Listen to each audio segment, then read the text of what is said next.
This is Winnipeg Sports Talk Daily with Andrew Hustler Paterson and Michael Remis. What is going on, folks? Hope you had a great weekend. Welcome to a big Monday edition of Winnipeg Sports Talk Daily. Needless to say, we're going to spend quite a bit of time breaking down what the heck happened on Friday night in Edmonton. A picture-perfect first half for the Winnipeg Blue Bombers and an absolute nightmare final 30 led the Bombers to a tight loss in Edmonton to fall back to 500 and allow the Elks to really plant a flag at the top of the Western Division. Some other big action in the Canadian Football League we'll touch on. A big weekend for the Jays in New York against the Yankees. They finished off that 2-week trip through the best teams in the AL East. And we also got some golf to talk about. Manitoba Open, BMW Championship, and the end of Live Golf as we know it. Mark Zecchino was going to join us a little later on. We'll also welcome in Taylor Allen, who was in Edmonton covering the Blue Bombers for the Winnipeg Free Press. I'm going to bring the guys in. Lots to get to right away. Shout out to everyone listening on podcast. All of you as well in the chat with us live on YouTube. Hit that thumbs up button and make sure you subscribe to the channel if you haven't already. Also want to thank all the sponsors that make WST happen each and every day. Our partners at Coolbet. I will have the updated standings from the CFL Pick'em. But congratulations to one, I believe, Darren Bombing, Bam Bams. He took the 50 down with 35 points this week. Darren right in the mix amongst the contenders. So we'll update you on all that. Week 13 is live if you want to go make your picks. CFL Week 13 does begin with the Montreal Alouettes here in Winnipeg. And the Bombers are bracket practice today. We'll have an update on that as well. Do want to thank Coolbet, of course, our other great sponsors and partners, Princess Auto, Chud's Power Sports, Clean Line Plumbing, Heating, and Electrical, Boston Pizza, Manitoba Battery, Aikens Lake, Brewery Easy Bend, Royal Sports, Little Brown Jug, Travel Manitoba, the newly reopened Santa Lucia on Main Street. Great to see them back in business after that fire. Travel Manitoba, the Gold Eyes, Assiniboia Downs, Rollies Transfer, Save-A-Tel Dental Center, and we will get to a why not question of the day for Not AutoCorp over at Waverly and McGillivray. Look who's back, Michael Remis. How was your week of holidays? Yeah, it was great to have a week off. We had some great weather, got out of the city, did keep an eye on the Bomber game Friday. You know, I was at the Sea Bears final with you, haven't had a chance to discuss that. What a game that was, especially with Simon Hildebrand hitting the winning basket, but it was a great week off, but I'm happy to be back here. August 24. You know, I'm ready for a long weekend coming up, but no, it's not this weekend. It's the weekend after with the Labor Day Classic. I have to ask you, was like in the 5+ years we've been doing this, hasn't been a ton of holidays and weeks off. We've been running a short bench. Was last week the most peaceful week off you've had work-wise, not getting hit with a million things, because Connor has actually picked it up, and I will say this, did a great job holding it down, putting the shows on last week? That's a good question. Yeah, it was pretty chill. A couple hiccups here and there. You know, there was one interview we scheduled that didn't work out, you know, the way that we thought it would, but, you know, it was fine. It was pretty relaxing during the day. Didn't have a whole lot to hear from you guys, but still doing stuff. 50 technical questions throughout today. It worked out well. Yeah, it was pretty good. So shout out to Connor for stepping up there. Speaking of Connor, let's get him in here. I know fresh off of an action-packed Bomber report this morning, which you can see on the on the YouTube channel.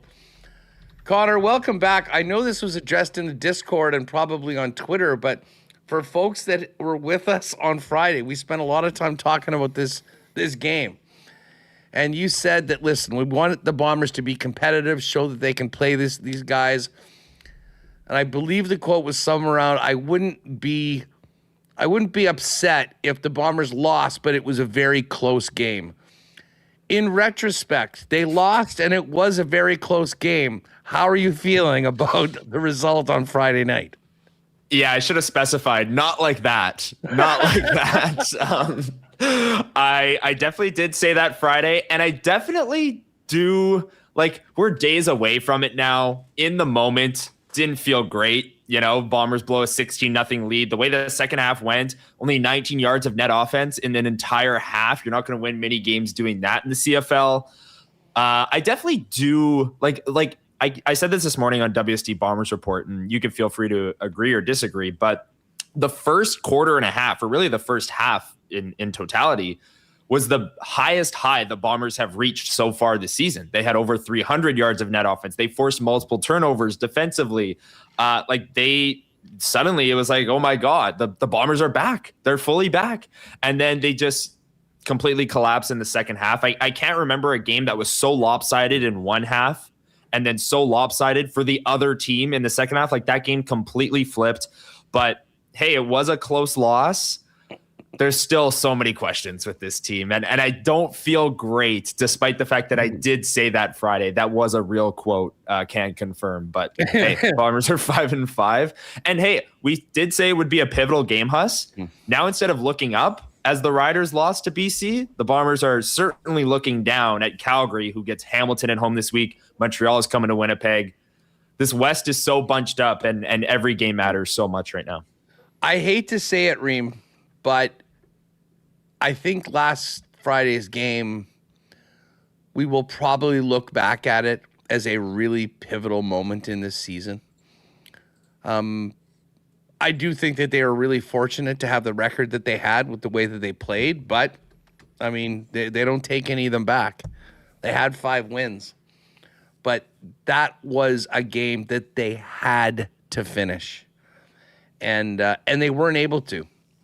And now, as Connor just mentioned, you're 5-5. You're going up against Montreal, the class of the league. You got to go into Saskatchewan against an ornery Rider team that's lost a couple in a row, that's getting healthy. Then the Riders come back here. They only have the one game on Calgary right now. They do play Calgary head-to-head again later on, which will determine the home field, or a tiebreaker between these two teams. But it's kind of like, they've been left in the dust by Edmonton. Saskatchewan and BC seemingly are another tier above the Bombers right now. And I mean, there was a lot of people, myself included, that realistically had the Bombers probably at 5 out of 5 in the West, despite what their record was. Well, now it's getting tough, and we could be in a very unfamiliar position in a couple weeks of talking about the Bombers potentially in last place in this division and trying to find a way for them just to squeeze into a spot that would get them into 4th place and potentially a wild card over to the East. You look at BC with the win yesterday over Saskatchewan. There they are now at 5-5. And for Winnipeg, they came off the win against Ottawa. And, I mean, I didn't think they looked particularly strong in that win. I thought they seemed to have found an identity that they've been lacking all season, that is handing the ball off to Brady Oliveira, passing the ball to Brady Oliveira, basically making sure he gets the ball. And he was their entire offense in that game. They keep trying to throw deep, and it doesn't seem to be working. But in that second half, they're taking too many sacks. You're having too many negative yardage plays. I would have liked to see more, throwing to Oliveira. He really didn't get the ball, but they weren't on the field. There was a lot of 2-and-outs, and Edmonton had long extended drives. And by the end of the game when Blanchard kicked the field goal, I wasn't really a surprise with the way they had played. Red zone offense has been a problem for them this season. And that first half, you're like, this is the Bombers team we know. This is what we know they can be. I don't know why they can't do that for a whole game, but that's just what it's been this season. They can't put it together for a full 60. And at this point, you are what you are. And you look at their point differential all year, it's negative 30. BC's plus, I can't do quick math, plus 7 here. So the Bombers are not a very good football team, and they have a very, very challenging matchup at home here on Friday. So they needed to win that game. You can't lose it. Going up 16-0, looking as good as they did, but it was a lot of the same stuff, that we've seen all year. Not converting red zone opportunities. The defense was solid, only holding them to 19, but they're just on the field too much at the end, and had a chance to hold them, and you had a missed tackle that led to that huge drive, and Justin Rankin he was their guy. He exploded. So that was a real tough one, I thought, for the Bombers. We did think that the rush defense would really be challenged. They did a very good job in the first half defensively of everything. But you knew Edmonton was going to come back with, they were going to punch back in the second half. And they certainly did. But for the Bombers to fall off in the way that they did. And listen, I know there's tons of talk about, Vera only touched the ball a couple times. They couldn't get a first down. Like, I'm just going through their possessions in the second half. So they get the ball with 9:27 left after the field goal by Edmonton. Give it to Brady. 6-yard carry. Great. Next play. Give it to Nick Dembski. 3 yards. Not enough. Don't have the field position. They punt. Edmonton then gets it from 7:54 all the way. They drive all the way down and get a touchdown. 1:46 left. Bombers get the ball back. Incompletion to White. Sack. Punt. That's it. Like 4 offensive plays in the third quarter. Go back to the fourth quarter. Edmonton gets the ball right out of the gate. They take it all the way down about 4 minutes. And then the Bombers go complete pass to Ontario Wilson for 6 yards. Incompletion to Ontario Wilson, deep ball. We'll get to Zach's deep balls in a minute. I want to dive in more on that. And then a time count and a punt. Back to Edmonton. They make a field goal. And it wasn't until 5 minutes left, their fourth possession of the second half, 5 minutes left, that they actually got a first down. And then it went incompletion, interception, got the ball back, made a field goal, but it all came down to that final possession. Edmonton moves the football down into field goal range. They walk it off. We can talk about touches for Brady. I mean, we could talk about touches for everyone. Connor, the simple fact of the matter is if you can't get first downs and keep your offense off the field, no one's getting anything. And we haven't seen a drought like that very often at any point in a full half for the Winnipeg Blue Bombers without able to move the chains. But one time, while Edmonton did a great job of staying on the field, moving the football and scoring points. It was a complete power outage, Huss. It was shocking. And after the first half where they looked unstoppable, right? Like Brady had over 100 rushing yards. Tim White had 3 catches and a touchdown in the first quarter. Nick Dembski had 80 yards in this game, and he was looking good early on. So it was stunning how sharply they fell, I guess, if maybe for a lack of a better phrase. But the 2-and-outs, Huss, just absolutely killed them. And there was the play. David Reese forces a fumble on Cody Fajardo. The defense has been on the field the whole second half, and Edmonton is in the red zone, and the Bombers force a turnover. And you think like, okay, maybe this is a chance. They just held Edmonton from getting points because they forced a turnover in their own end. And the Bombers on the very next 2 plays go screen to Ontario Wilson. And then the next one was the blatant miss from Caleros to Wilson where it just carried him out of bounds. I wasn't watching the game. I was listening on the radio at that time. I rewatched the game and the miss was pretty bad, but listening on the radio, DT and Doug Brown were beside themselves that Zach Collaros missed that. Like Ontario Wilson was wide open down the sideline, and it's a 2-and-out and you punt, and then you're putting your defense right back on the field. It's like, hey, thanks for getting this fumble in our own end. Here's a 2-and-out. You're going right back on the field. Like they just couldn't sustain drives at all. 0 for 3 in the red zone too. We're the Bombers. You're not going to win many games when you don't convert on your red zone opportunities. Serge kicked 2 of those field goals in the red zone. And then later on, Zach Collaros takes the sack on 2nd and 9 to push it from like a 43-yard field goal to get for Serge to tie it up to a 53-yard field goal. Shout out Serge, most 50-plus yarders in CFL history. Yep. But the Bombers are just making it so tough on themselves. Like you just didn't have to take it. That was a bad sack. Luke Wilson even said it on the broadcast. Like you just can't take a sack in that spot. And Serge bailed them out. But things looked so easy in the first half and then looked so difficult in the second half offensively. I just can't remember a game that was like that. I mean, Huss, honestly, it reminded me of the Montreal playoff game last year, where the Bombers just looked like the Bombers. And then for a random 10 minutes, they looked unstoppable and they scored multiple touchdowns. And they made it a game against Montreal. They ended up losing. But it was just so random how they looked so great in the first half and then completely fell off a cliff and everything looked so difficult in the second half. I'll throw this out to the chat of everyone that's with us right now. Why not question of the day for not AutoCorp at Waverly and McGillivray?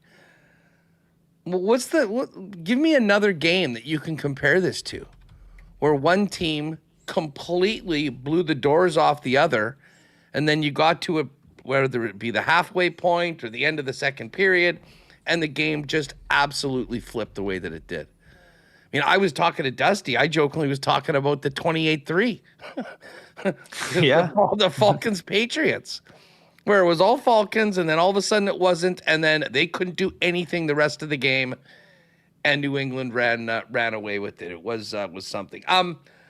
Reem, I have not banged the drum on this very much, but I think it's important to say right now.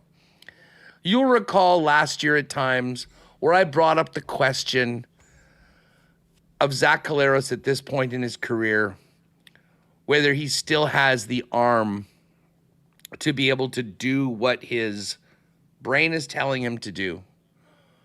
It seems like the offense has been called, like the Bombers do a lot more shorter passes, quicker passes, things over the middle, designed to get guys open, get it in, get some yards against the after the catch. It just doesn't seem like Winnipeg right now, with Zach at quarterback, has the ability really to push the field and keep the defenses honest. I mean, the play that, the throw to Ontario Wilson was potentially catchable. I think Zach could have given him a better ball, and I think Ontario could have probably, done his part to stay in bounds and try and give himself at least an opportunity of making that catch a little bit better. But when I think about deep balls for the Winnipeg Blue Bombers, and you compare it to some of the air games that these other teams have, I'm just not sure that they're capable of doing that right now. Now, listen, Drew Brown, for all of his faults with decision-making and sometimes accuracy, has that arm. And look no further than Ontario Wilson's numbers when Drew Brown is in compared to when Zach is in.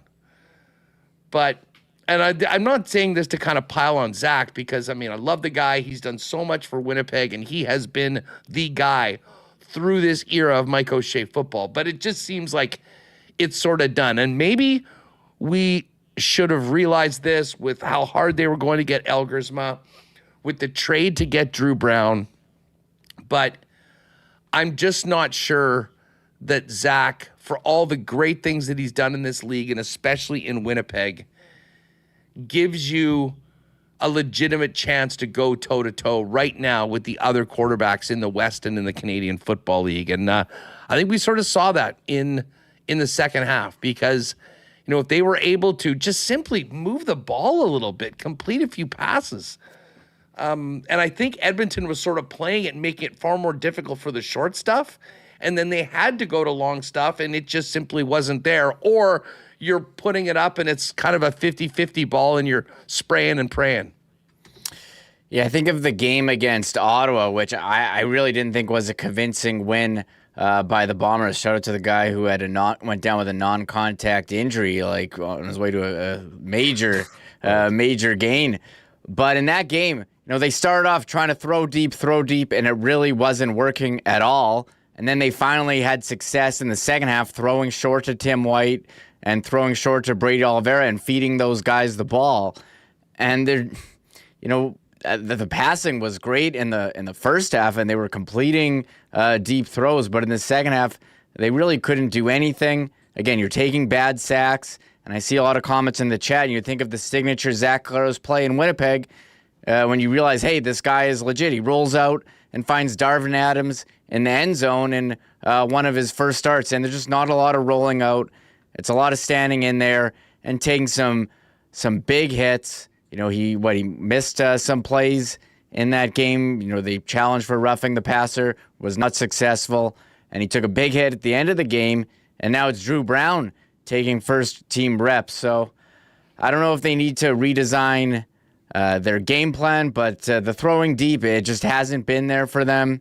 They couldn't move the ball at all. I still thought they could have gave it to Brady Oliveira more, especially on first down. Maybe they think, trying to trick the defense. I don't know, but when you see, hey, your top guy, the reoccurring theme in these games where the offense is sputtering is not getting the ball, and I think to the 111th Grey Cup against Toronto, where they kept going 2-0, it's tough. That was a tough game. I thought it was there, should have had it, but it's kind of been, symbolized the entire Bombers season, that one. Connor, you know what the Bombers don't seem to have that every other good team does have? Plays that they can absolutely count on to get them 6 yards, 7 yards, move the chains.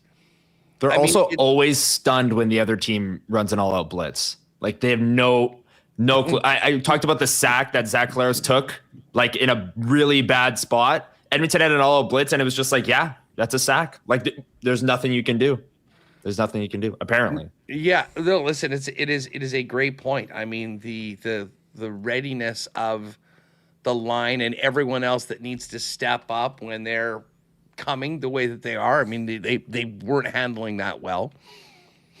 I will say this. I think Zach, on a number of times this year, I think is trying to, there is an element of hero ball. I think part of it's the desperation, part of it's the responsibility that he feels on his shoulders to try and, take the time to make that extra play. But you mentioned, I mean, that sack that they took, Sergio bailed them out with the extra 10 yards on the kick. But, I mean, in that situation, that is inexcusable. So, I mean, there's so many questions coming out of this. But, I mean, this news, Connor, fill us in. Remis just kind of mentioned this. So, the situation from practice today is that Zach is there and he's in pads, ready for practice, but Drew Brown is getting the work with the ones. Yeah, so Ed Tate, bluebombers.com, was on our show last week, on our show every week. Great guest. He tweeted out from practice, while Zach Collaros is in gear, it's Drew Brown at the controls with the offense right now. And he adds, not sure if Collaros is dealing with something. So I went back and looked, because of the sack that we've now mentioned like 4 times. That was the last offensive snap of the game. And Zach Collaros gets hit, and as he's kind of going to the ground, there's another Edmonton player that kind of hits him in the back of the head, and Zach is on the ground for a good, 10, 15 seconds, gets up. The broadcast even mentions, Zach Collaros getting up very gingerly, slow to get up, a little banged up. So maybe that's where it came from, was the very last snap of the game. But, I mean, the Bombers... we've seen Drew Brown this year. There's been some ups. There's been a lot of downs when he's been the quarterback. But that would be a big news going into this game Friday. And then the Saskatchewan home and home, of course, if Zach Collaros has to miss any time, we'll wait and see. But that play, I noted it down in my head when it happened, because you could tell Zach Collaros was a little shaken up, and he didn't take another snap after that.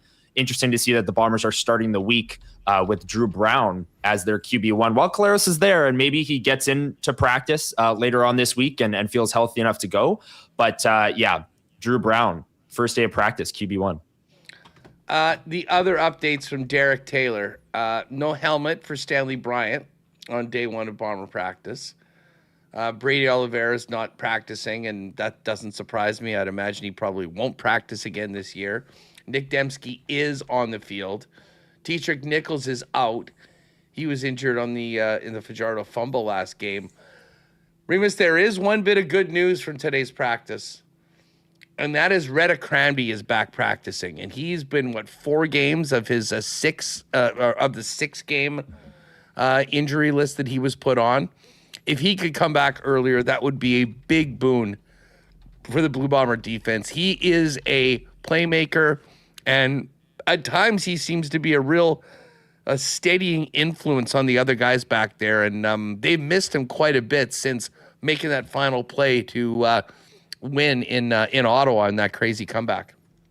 Yeah, he's been a huge part of the Bombers' defense. You hear Jordan Yugger speak about him, and he's a leader there. He's a guy who's diagnosing what the offense is about to do. And you look at some of the games this season where they've given up a lot of points. The first game he missed was against Calgary off a short week. You lose in overtime to Ottawa. You play Calgary at home on the Friday. They gave up 52, and they got ran all over by BC. And Ottawa, they're Ottawa. They don't have a win this season, but I thought the defense played pretty well on Friday, well enough to win, giving up only 22, but having a guy like Cramdy back, who they've definitely missed, could be a huge boost against Montreal, who's looking far and away the best team in the league. I want to say best offense, but they've got 9 less points or 11 less points than Calgary on the entire year. But they're explosive. They got MLB candidate in Alexander and Tyson Philpott. It's going to be a handful for them to stop. So any help would be appreciated. By the way, I see a big super chat from T. Conopoli, and I'm like, oh, here come the takes. He's probably coming in, both barrels blazing for the Bomber game. No, he just needs a table for 4 for the prime rib at the Assiniboia Downs. Can you hook me up? T. Kona, we can, I would suggest if you do want to just go to the Downs, you can probably just call and make that reso yourself. Although, if you're looking for tonight, that might be tough. By the way, we are hearing rumors that due to the weather, the Wiener Dogs might not be happening tonight, which is unfortunate. I did not know that we have a few of our associates that are actually in this weird Wiener Dog world, including Jet Oil Tom, who I believe was hoping to have his dog Puddles in the event tonight. Puddles, great name for a Wiener Dog as well. And John Waldman. So, doesn't look like that's going to be happening tonight. But, Remis, that does mean we have picks to get to tonight for, of course, live racing at Assiniboia Downs. We'll touch on that a little later on. Tell you what, we've got some Mike O'Shea. I do want to talk more about kind of where the Bombers go from here, as well as everything else that happened in the CFL. We've got Taylor Allen coming up. We also have Mark Zecchino on the PGA Tour, Canadians on the tour. Where are they at the Tour Championship? They're not there. And the end of Live Golf. But do want to thank our friends at Cleanline Plumbing, Heating, Electrical for the great support of WST. The hockey season is just around the corner. And I know Connor and Remis can't wait for our first lines in training camp. And, of course, we'll be cranking out the Cleanline lines every day for you here on socials and on WST. Cleanline is your leaders, your most trusted leaders for over 40 years here in Winnipeg for plumbing, now heating and electrical services as well. 40 years of fast responses, lasting results, and 24/7 emergency services across all of Winnipeg. When you are in a jam, remember the number 204-500-2001. Cleanline has your back 24/7, 365. And, of course, if you do want more information on commercial or residential plumbing, you can hit them up or schedule an appointment online at cleanline.ca. Big shout out to Roberto and the gang at the Santa Lucia on Main Street, 1473. It was just about 2 years ago that they were victims of a fire, and it took a ton of work and a lot of time to get back. But the most popular spot on Main Street there in West Kildonan is back. I went in a couple weekends ago. Place is beautiful, done a great job, awesome daily specials and more, and all the great taste that you know that you're guaranteed to get from our friends at Santa Lucia. So all of you, especially the ones in West Cape, pop by, see the gang at Santa Lucia on Main Street. Great to see a great local business back on their feet and back open again in this month of August heading into the winter. Our friends at Manitoba Battery are... they've been busy all summer. They've been powering those jet skis, boats, ATVs, dirt bikes, motorcycles. But Manitoba Battery is your go-to spot for batteries 12 months a year. And as we transition into fall and, of course, the winter, you're going to want to make sure you're ready to get your car from point A to point B all through the teeth of Manitoba winter. And that means getting ready for it at Manitoba Battery. Batteries for literally everything at the best prices in town, period. Beating the pants off the big box store for price. And they're certainly taking them out when it comes to customer service. The best in customer service awaits you at either of the two Manitoba Batteries, Logan Avenue or Dovercourt Drive. They also deliver inside the perimeter. You can give them a call or order online today at manitobabattery.com. And hey, lots of people making moves before the end of the calendar year of July or of 2026. If you are moving, give our friends at Rowley's Transfer a call to help you out. Family owned and operated for over 60 years, the most trusted name in moving. Rowley's does it all in southern Manitoba, and you can check them out online at rowleys.com. And if you are moving, click on the top right corner, request an estimate. Use the promo code WST for a special discount on moving services and moving supplies. And then let them know when you're moving, where you're moving to, and what needs to go. And they'll turn it around quickly with a great quote and get you locked in for the white glove treatment and service that they've been famous for now into their 7th decade. For all your moving needs, Rowley's has you covered. Find out more today online at rowleys.com. Back to the Bombers in the CFL. We're just going to hear from Mike O'Shea in just a moment. Remo, I do wonder, though, how this team responds to what happened on Friday. I mean, they're all professionals. They've probably been in really bad losses before, but there is a veteran nature of this team. A lot of them coming back, trying to give it one more push. And I mean, I thought this during the game on Friday. I'm sure we'll be talking about it in the next couple of weeks. This is an absolutely crucial point of the season. And because of the way they played up until this point, they really don't have any choice but to find a way to win a couple of these games coming up, or else they could very well be left behind. And that's an unfamiliar position for anybody in blue and gold. I guess if you want to go with the glass half full approach, you can look at that first half and say, hey, if we play like this, we can hang with any team in the CFL. I mean, look how well they moved the ball against Edmonton. The defense, really shut down Justin Rankin. And I do think ran out a bit of a gas because the offense, they couldn't stay on the field. The defense was on the field for the whole second half. So I think, as much as disappointing as it is to lose a game where you look like you're in control in the first half, going up 16-0, I think there's positive. They struggled a lot to, scoring touchdowns, but they are getting into the red zone. And they're settling for short field goals, but they seem to be right there. I agree. A lot of this seems like same stuff we said with them last year and will likely end with a crossover. But if you're on the Bombers, there are some positives you can take.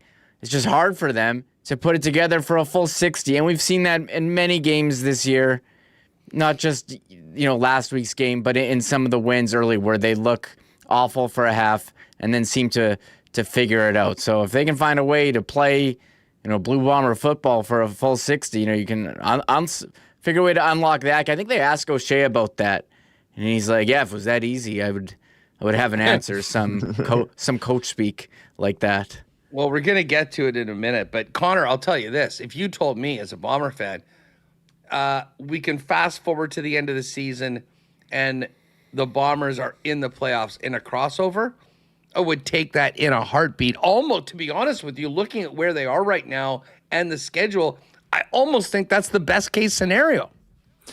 Yeah, I mean, Huss, if this was next year, the Bombers would be real safe because the Ottawa Redblacks are down there at 0-11, 0-10 now. And yes, well, 8 of 9 teams make it next year, but that is not the case this year. And I agree with you. I think that's the most likely scenario for the Bombers if they are going to make the playoffs. In the crossover, you have BC heating up. Maybe they can go in and shock the world and beat the Rough Riders twice coming up here on Labor Day and Banjo Bowl, and maybe that would change things, but I'm not counting on it. I always just kind of mentally think that that'll be a split.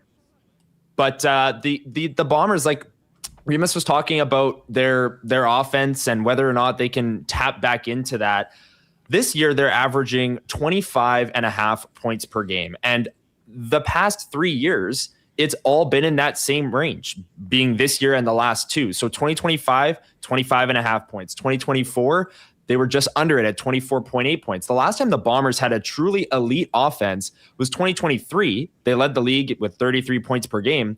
They had Zach Collaros, Brady Oliveira, Nick Dembski, prime Dalton Schoen, prime Kenny Lawler. Rasheed Bailey was like the fifth option on that offense. Like that team was loaded, at least up front talent-wise, and those guys just aren't coming back. So to me, it's this offense will need to show something that they haven't shown in the last 3 years.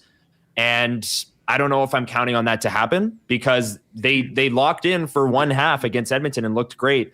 But in totality this season, it's been a lot of inconsistencies up front, whether it's the wide receiver group, offensive line, quarterback play calling with Brady Oliveira. There's just too many question marks and too many inconsistencies on the offensive side of the ball.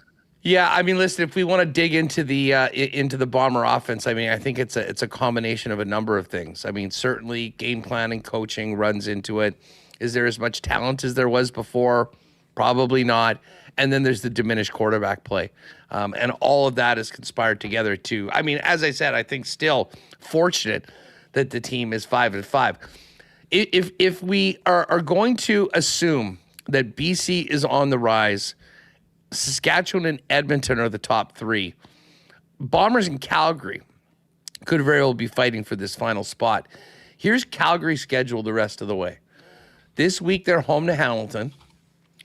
Then they've got the home and home against Edmonton. Difficult to sweep those. They get Ottawa at home the following week. Then they go to Ottawa.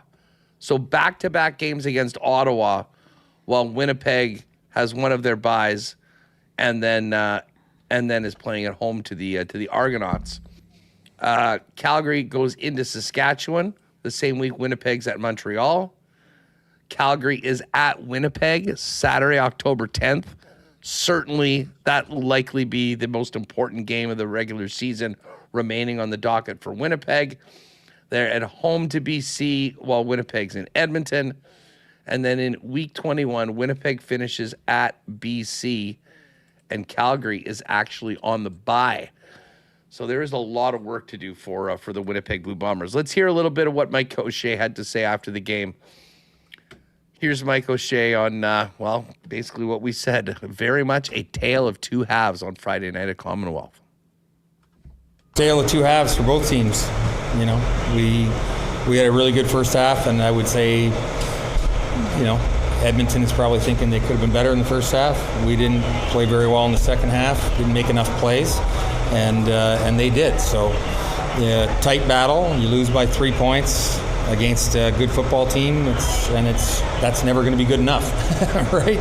We gotta find ways to make plays to get the outcome our way. Losing a game the way that happened, though, with their comeback and stuff, that's got to be pretty frustrating at this point. Yeah, they're all frustrating, absolutely. But that doesn't change our process. Watch the film, see the truth, figure out how to make more plays, get back to work. You know, it's just that's what we're gonna do. Well, watching the tape and figuring out how to make a few more plays would be great. But Connor, like we said before, I mean, like it just seems like the ceiling of the Bomber offense isn't where it was a few years ago.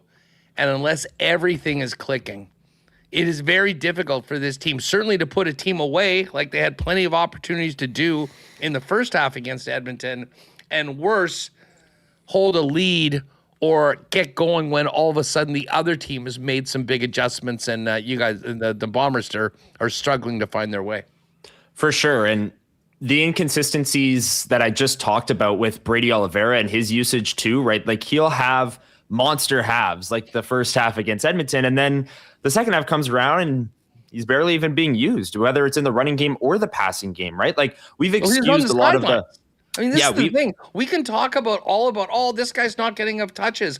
Hate to say it. The only guys getting touches were playing defense for the Bombers in the second half because they would go 2 and out over and over again. And this is where it comes back to having those safety plays where okay, we can do this and we can get this 4 yards. We can get this 5 yards. It was funny because in the first half, I found they were passing a lot on first down, and then they were giving it to Brady on second down.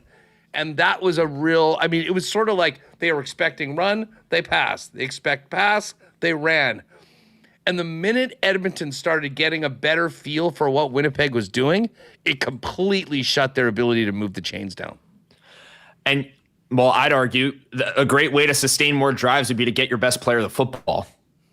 Whether it's running or passing, I don't care. This guy won an MOP. You want to stay on the field as an offense? Give the ball to Brady Oliveira. I feel like he'll move the chains once or twice. And you want to see a good offense. Buy some tickets for Friday night at Princess Auto Stadium. Montreal Alouettes are first in yards, first in passing yards, first in rushing yards. Their quarterback is 20 touchdowns, 2 picks. They have the top 2 players in receiving yards in the CFL and Tyson Philpott. Tyson Philpott, between him and the next non-Montreal Alouette player, because Tyler Snead is second in the CFL, the gap is 350 yards from Philpott to the next guy. And Austin Mack has played an extra game. So you want to see an offense stay on the field and sustain some drives? I think that's coming to Princess Auto Stadium on Friday. But to me, I really thought the Bombers found something with using Brady Oliveira in the passing game the previous week against Ottawa. And so far this year, we've excused a lot of the low carry counts for the fact that the Bombers have been trailing in games. And it's, you can't run when you're trailing. Sure, you can still throw the ball to Brady Oliveira out of the backfield, run some design plays for him. There are more creative ways to get him the ball than just running the ball up the middle and praying he gets 10 yards on 1st and 10. There's more you can do there. So to me, the Bombers need to get more creative on offense. Schnitzy talked about it this morning about the predictable nature of the offense in the first half. They were throwing on first down, running on 2nd and 5, 2nd and 4, and Brady was picking it up, and they actually were moving the ball quite well. So I don't know. This offense, it's a head scratcher every single week. How some drives they look amazing and some they look out of sorts. But getting Brady Oliveira the ball, I don't think that's a bad idea. More of that going forward. Yeah, no, I agree. But again, just the nature of running in the Canadian Football League, if all the team's doing is running, except, of course, I will remove the BC game here in Winnipeg a couple of weeks ago. Defenses can usually do what they can do to minimize the damage, but it opens up a lot of the passing, and they just haven't been able to take advantage of that. Like Zach, another game, 219 through the air. That's a half for Nathan Rourke and some of these other quarterbacks right now. So a lot of talk about the offense. Here's what O'Shea had to say, his thoughts on what happened to the offense in that complete power outage in quarters 3 and 4 Friday night. Yeah, I think in the third quarter, we didn't stay on the field, right? I don't know how many plays we had in the third quarter, maybe 4 or 6, I'm not sure, not very many. So in order to get the plays you want to get run, you got to stay on the field, and we just couldn't. So that's, once again, it was a complete script flip from the first half, and until you really dive down into the film, it's hard to say exactly what the difference was. But everybody. The truth is always, if you want more plays, you need to have more plays. You need to stay on the field, right? So, and we couldn't. And then you'd like to get a stop near at the end, force him to kick rather than give him a field goal. But, they dump it off to Rankin, and he does his thing. Yeah, there was one who was it? Was it Moxie that had that terrible missed tackle too at the end? Like the execution, and we can kind of focus on the offense for not doing anything in the second half. But there was also some issues on the defensive side of the football as well. Here's a little bit more of O'Shea on the first half, and then maybe things they could have changed. Yeah, of course. Yeah, you lose by 3. I make a decision to go for it inside the 5 on third and 3. Could have got a first down out of it or scored a touchdown, but still could have got a first down, which gives you, I think, 2 options there in my mind. But when you lose by 3 and you didn't take that field goal, I'm sure that comes into question.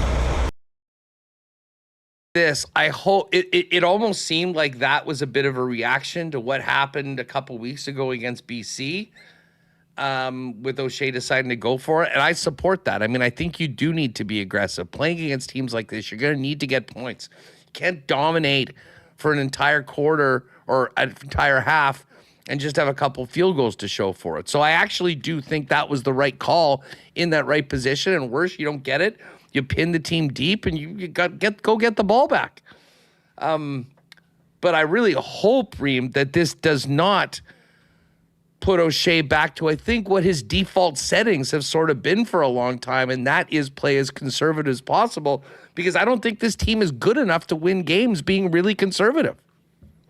Yeah, I agree. I think just because it didn't work there doesn't mean, change your entire strategy. They had a chance to get 3 yards to get a first down in that position as well. So even if you don't get the touchdown, you can reset the downs. They didn't do that, and you kind of felt like watching the first quarter that it was a tale of a game that we've seen early this year, where they're getting into the end zone and kicking short field goals, but all it takes is a touchdown the other way, and all of a sudden you have a new game. So I did like the aggressiveness. It didn't work out. The whole offense didn't work out in the second half, but you felt like, hey, if they kick field goals, well, all it takes is a touchdown. And again, Edmonton right back in it, and it didn't take them long to get back into the game and tied, and the Bombers offense just not able to generate anything at all in the second half. So, disappointing, they were not able to convert, but you hope that some of these turn around at some point. The red zone offense, it's been rough this year. Let me just quickly say on that decision, it's easy to say, and O'Shea said it, you pass up the chance to kick 3 and you lose by 3. If you look at the sequence of plays that happened, there's an argument that that kept the Bombers in the game. They didn't get the third down. Cody Fajardo then completes a pass on his next play, and then the next play after that, the Elks fumble. And then the Bombers get the ball back, and what does that drive end in? A touchdown. That's part of the decision making is okay, if you don't get it, you're pinning them deep. And a lot can happen on an offensive possession in the CFL. What happens? The Elks end up fumbling, and then the Bombers get the ball back, and they go right down the field and score a touchdown with Tim White. So the sequence of events, they still ended up with a touchdown. You could say, oh, we didn't kick 3 and we lose by 3. Okay, well, you kick 3 there, and then the Elks get the ball at the 40, coming out on a field goal, and then what happens? Right? It's not just guaranteed that they'll fumble again on their next drive, but you're pinning them deep, and then you're putting yourself in good field position. People love the field position game in the CFL. So does Mike O'Shea. And the next sequence of events ended up in a Bombers touchdown. So I don't know, that's part of the argument why you go for it. I thought it was a great decision. I hope Mike O'Shea doesn't sit there. I mean, he did say, you pass up 3 and you lose by 3. The next score in the game was a Bombers touchdown based off of field positioning. So I think it worked out in the end. It doesn't make sense to be lamenting that as the reason why they lost. That wasn't it. It's because they couldn't do a damn thing in the second half. That's why. And they had a tough time stopping them as opposed to the success that they had defensively earlier on. But you had to know that Edmonton was going to go back in. And this has been something that's haunted the Bombers for a long time. I mean, they've had some terrible starts this year. But in the past, we've seen the Bomber offense go so quiet in the third quarter. And it's hard to make any other assumption that one team is doing a hell of a good job at halftime in changing up what they're doing, and the Bombers not so much. Now, as far as where this team goes from here, well, they go to Friday night. They go to practice day to get ready. But Mike O'Shea, just one more from Coach, this is like, what do you say to your team after that type of a loss? It's, pretty matter-of-factly, right? We'll watch the film and find out how we can make a few more plays. Told him it was, once again, just like I said here, it was a tale of two halves. So in the second half, we have to find ways to make more plays, and we didn't. And that's in all three phases, not just on offense. So need a stop at the end, need some points somewhere in the third quarter, would have been good. But I think the group is settled into a good spot right now where they're going to be very disappointed about this, but they're not going to let it drag on. All right. Well, you don't want to let it drag on, but you certainly do want to learn from your mistakes. I guess the question is right now is this team good enough to be able to hang with the best teams in the league? And Connor, they are going to have quite the test of doing exactly that. Basically touchdown underdogs, which just simply hasn't happened in like 10 years at home against Montreal, and then back-to-back against Saskatchewan. So it is a great opportunity to prove yourself. They are better than you've been, but I would suggest that it's also a very daunting challenge over these next few weeks. And, they could shock everyone with a great performance and a win on Friday night.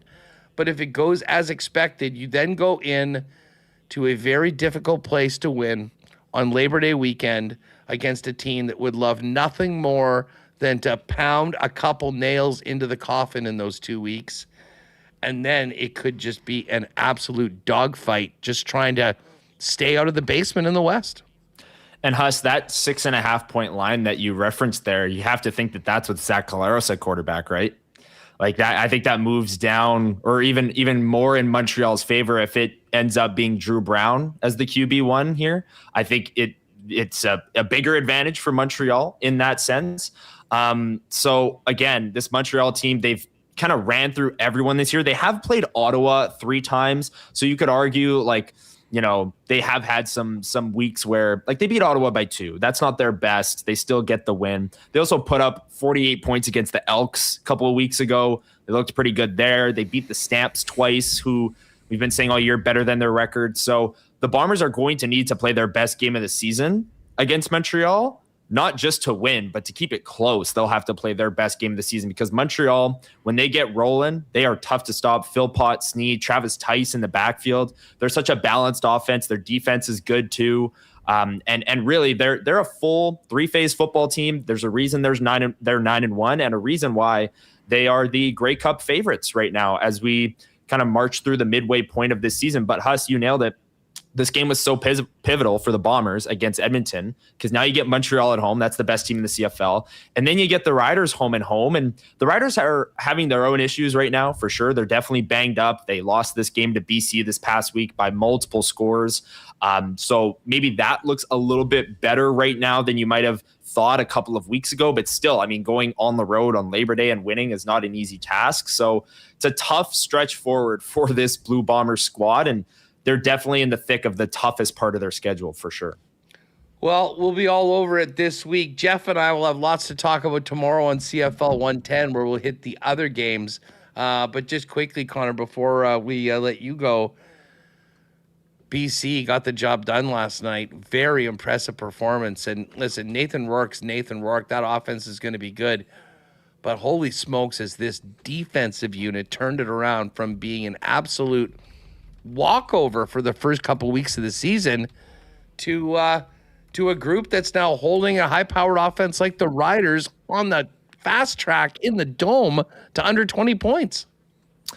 Yeah, and look, they're top 3 now in points per game against this BC defense, which I didn't have in the cards given how they looked in the first month. They're the best rushing defense in the CFL too. So, for a team like Saskatchewan that, wants to run the ball and then feed off of that after, turned out to be a pretty good matchup that way. But yeah, Nathan Rourke's starting to heat up. And I think the Lions are looking like the team that everyone picked to be in the Grey Cup in the West, right? And I think right now, if you're doing a power poll, it's Edmonton and Montreal up at the top. Maybe not in that order, Montreal first. But BC, I think, is right there in that next group. They've won multiple games in a row now. Nathan Rourke's heating up. Their defense is playing well. They look like again, the preseason West favorites that we all crowned them as. They're finally kind of realizing that potential here. So BC's red hot. They don't look to be slowing down anytime soon. And the Bombers need to hold off Calgary, it looks like, for this fourth crossover spot, or, overleap the Saskatchewan Roughriders, which will be a tall task too in the West. Connor, great stuff. Thanks for jumping on. Of course, folks, if you want more on the Bomber game from Friday, Schnitzy and Connor were live at 9 a.m. this morning with the Bomber Report, with much more on Friday's loss in Edmonton and a look ahead to Montreal on Friday night. And Connor, I'll see you bright and early tomorrow when Jeff and I get at it for another edition of CFL 110 at 10 a.m. Yeah, thanks. And looking forward to Hammer's take on what we saw yesterday Friday against Edmonton. He has plenty. Appreciate it, pal. We got Mark Zecchino coming up a little later on, but Taylor Allen was at practice. We're going to get the latest on the Bombers coming up in just a minute. Of course, it's Princess Auto Stadium, the place to be Friday night. Bombers and Alouettes. One more game in this great summer that we've had. Friday night, 7:30. Get your tickets. Of course, Princess Auto, proud sponsor of the Bombers and Princess Auto Stadium, and of course, Winnipeg Sports Talk.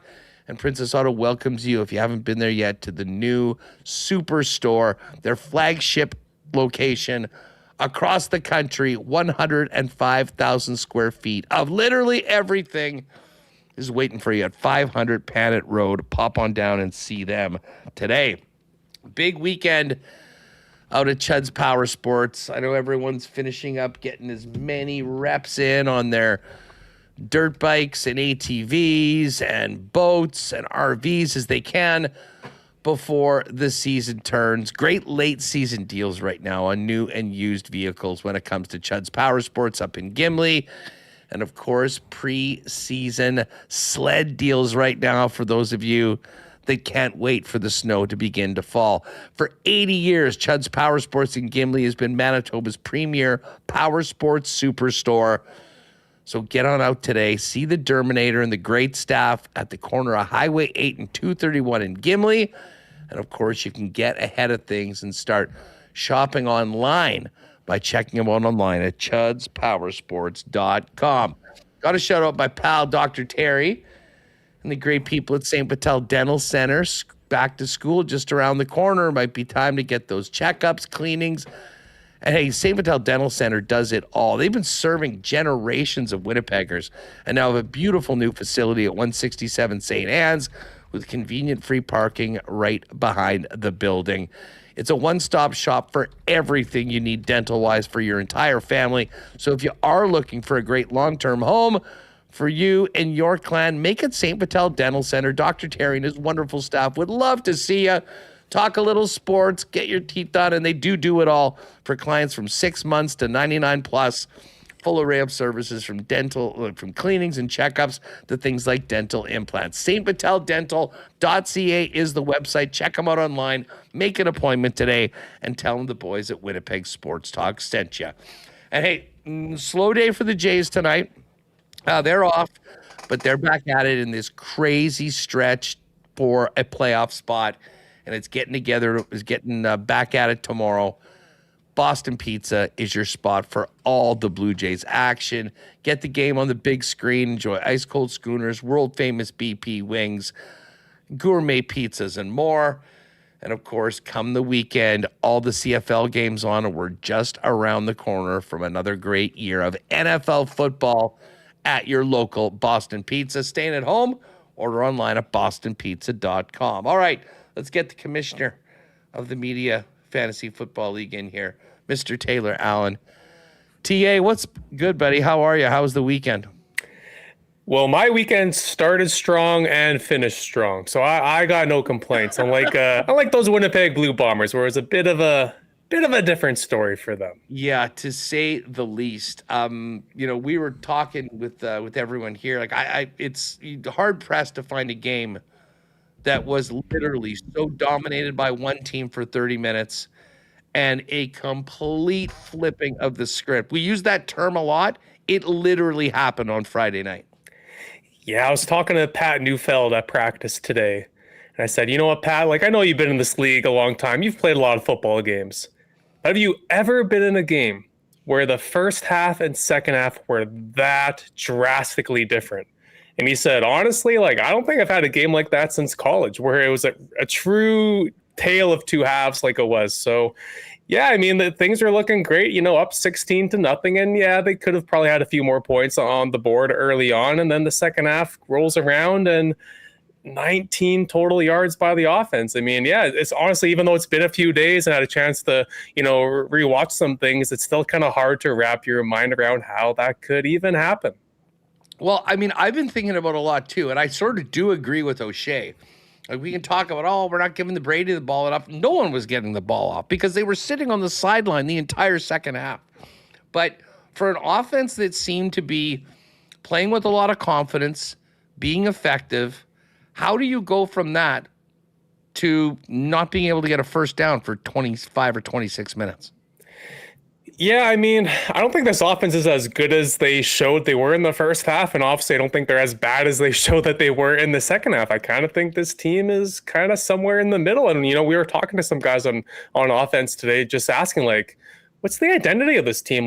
Like who are these 2026 Blue Bombers? And lots of them are saying, well, yeah, you know, we are close to that first half team. That is a team that we could be and stuff. But Huss, it's all year long. This has kind of been, I mean, this was a drastic example, obviously, but this has kind of been the story of their season. I mean, there's been countless games where they stumbled out of the gates and then they picked up the slack in the second half or had, you know, a bad ending and had a strong start like they did in Edmonton. Like, this team has struggled mightily to put together 4 good quarters of football, even in the games that they've won. Like, every game has been a roller coaster for these guys. So for me today, like, lots of the things I was bringing up with Osh and some of these players was like, how do you guys become more consistent? And that's a pretty broad question and not really a simple fix, I would imagine. But like, something has to be done. Like, there's no way this team's going to be able to hang with Montreal or Saskatchewan coming up if you're just playing 2 quarters of football. And somehow they almost got away with it in Edmonton. But yeah, like, it's just crazy that we're still 10 this point in the season. You know, we're 10 games in, and I feel like people are still having a hard time kind of putting their finger on this group because it's been so up and down in so many different ways, offense, defense, and special teams at times too. No, it's true. And I am with you. I mean, I think that, listen, Brady had a great first half. That was a huge part of it. Zach did seem to have some success with some, you know, shorter passing over the middle.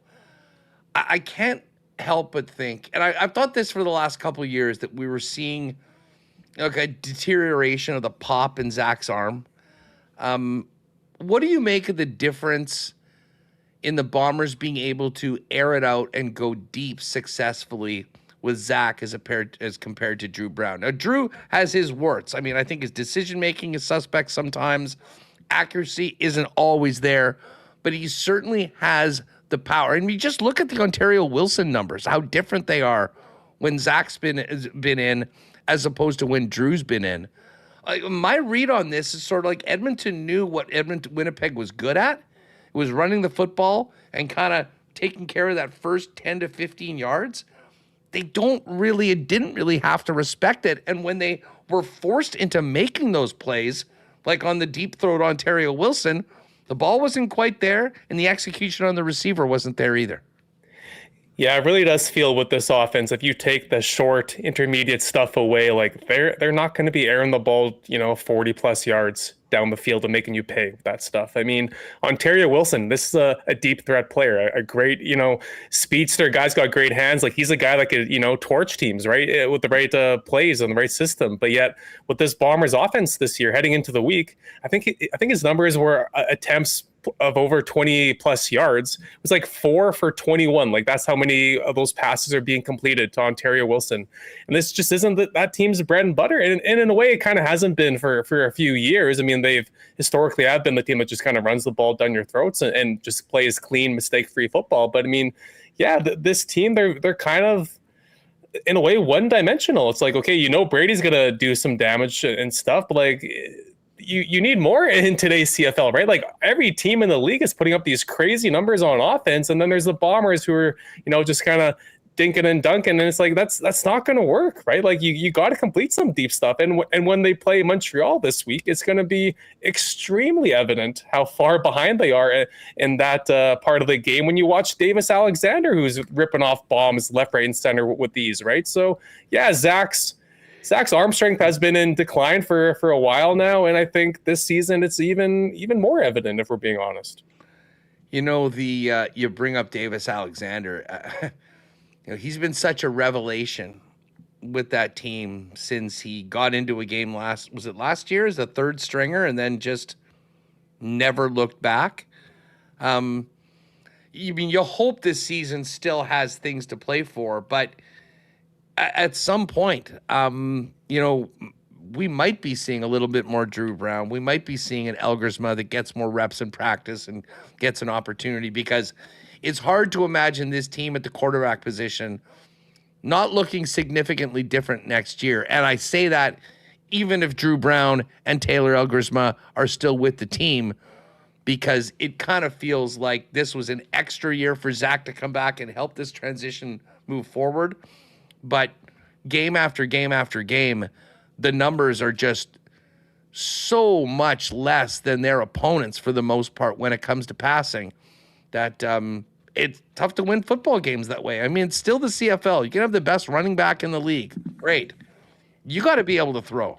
And the Bombers consistently haven't been able to do that, and they haven't been able to do it all over the field like elite high-level offenses in the CFL do.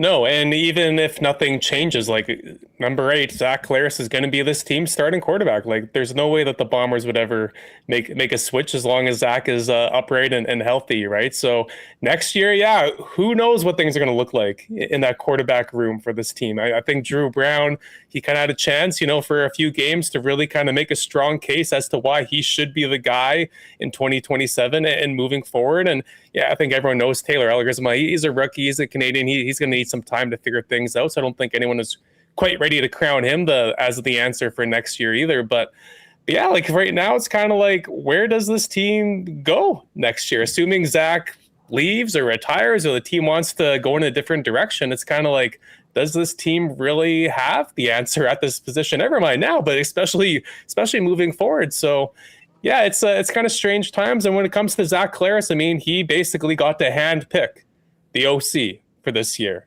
Tommy Cundell, a guy he had a bunch of success with in Hamilton all those years ago and whatnot.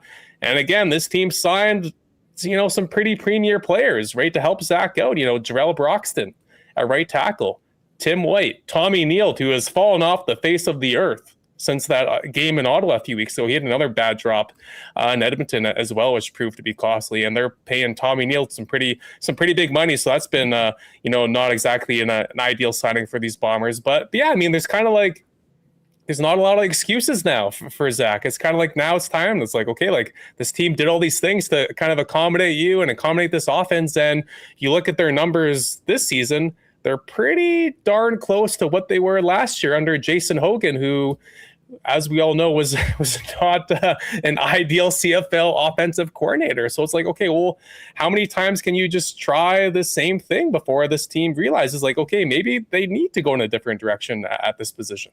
Yeah, I mean, listen, I'll say this for the coordinators.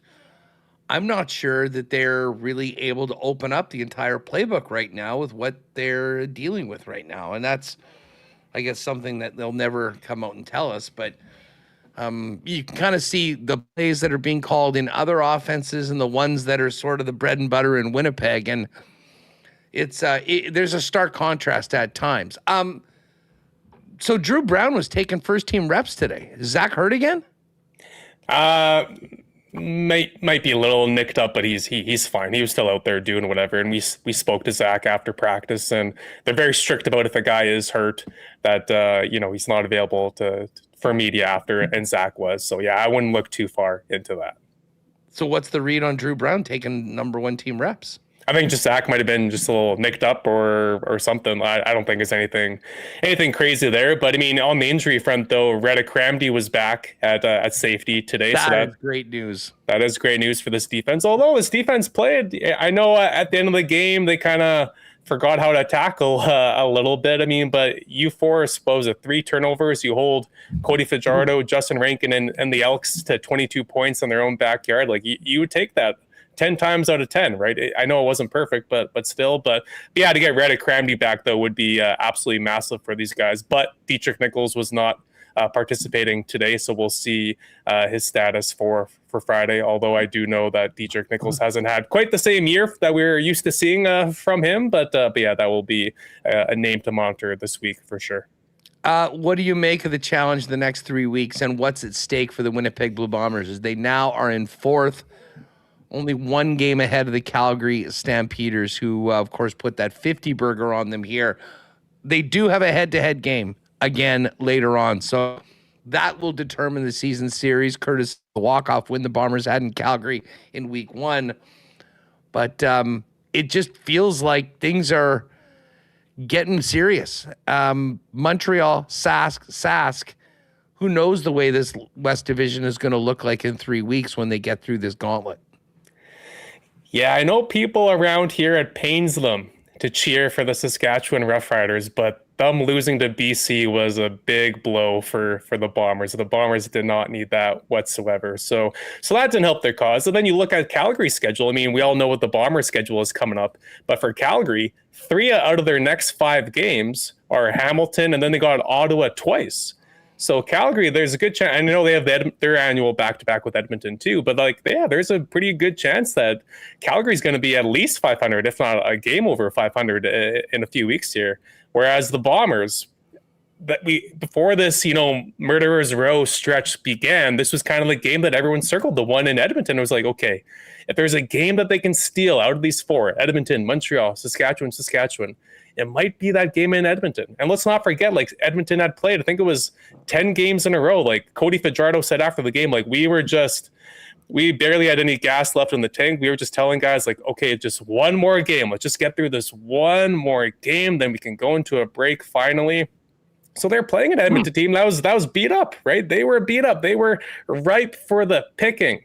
And the Bombers let that slip through their fingers. And now, of course, going against Montreal, I mean, we all know what big of a challenge that's going to be. Montreal looks like they're playing a different sport compared to everyone in this league right now. They're just so above everyone else right now. There's not a single person who watches CFL football that's going to be picking the Bombers on Friday. But, I mean, it's the CFL. You never know what could happen, of course. And then, yeah, back-to-back with Saskatchewan. That's not looking too promising either. So if these Bombers are 5-8 in 3 weeks, which honestly could very well happen, it's like they might be right on path to be missing the playoffs, which is absolutely bonkers that I'm even saying that, because again, just everything that happened in the offseason and just everything we've seen from this club this past decade. But honestly, yeah, let's be honest here. There's a good chance if they go 0-3 that they're in deep trouble. Yeah, the the numbers, like we said before, very fortunate to be 5-4 going into that game. But you had to make that count for something, and that was a huge missed opportunity. And big picture, Taylor, I'll get your thoughts on this. I just think about the 2 Edmonton games this year, which were both sort of tale of 2 halves. The game in Winnipeg was the Bombers having a terrible start, turning the football over, finding themselves in a big deficit. Although, much like Edmonton's defense, they did a good job in the red zone, and they kept it they kept themselves in the game and then had that big turnaround. The only difference was that Cody got the ball at the end, and like they did in this game, were able to move down, get the points they needed to right at the end and win the football game. These are games that for the entirety of 2021 to last year, the Bombers seem to always win. They'll win these 2-point close games. They have the championship pedigree. It's flipped now. And it's teams that had been, frankly, getting their asses kicked by the Bombers for a half decade that are finally getting off the mat, finding the way to be a little bit better. And I think we're seeing that the margin of that Bomber dominance over these teams was getting smaller by the year. And I think it's hard to argue anything other than that they've now been passed. And a lot of the things before that they relied on that were always there for them aren't getting them over the top anymore. For sure. And I mean, nothing lasts forever, especially in the world of pro sports. And honestly, it's impressive how long the Bombers were able to dominate at the level that they have.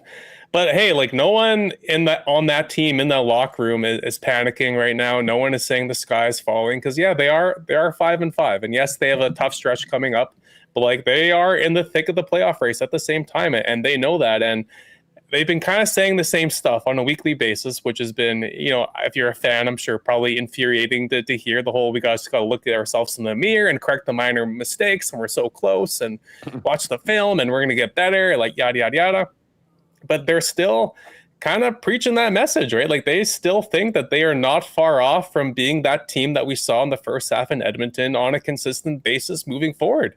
Now, for everyone else that's watched this team all year round, it's been kind of, or all summer long, I should say, it's kind of harder to have that same faith because they've made so many mistakes and played, at a level that we're just not used to seeing them play. But yeah, those guys still believe, and that's obviously more important than what you and I think, Huss. So yeah, would I be betting on this team that they're going to turn it around and figure things out?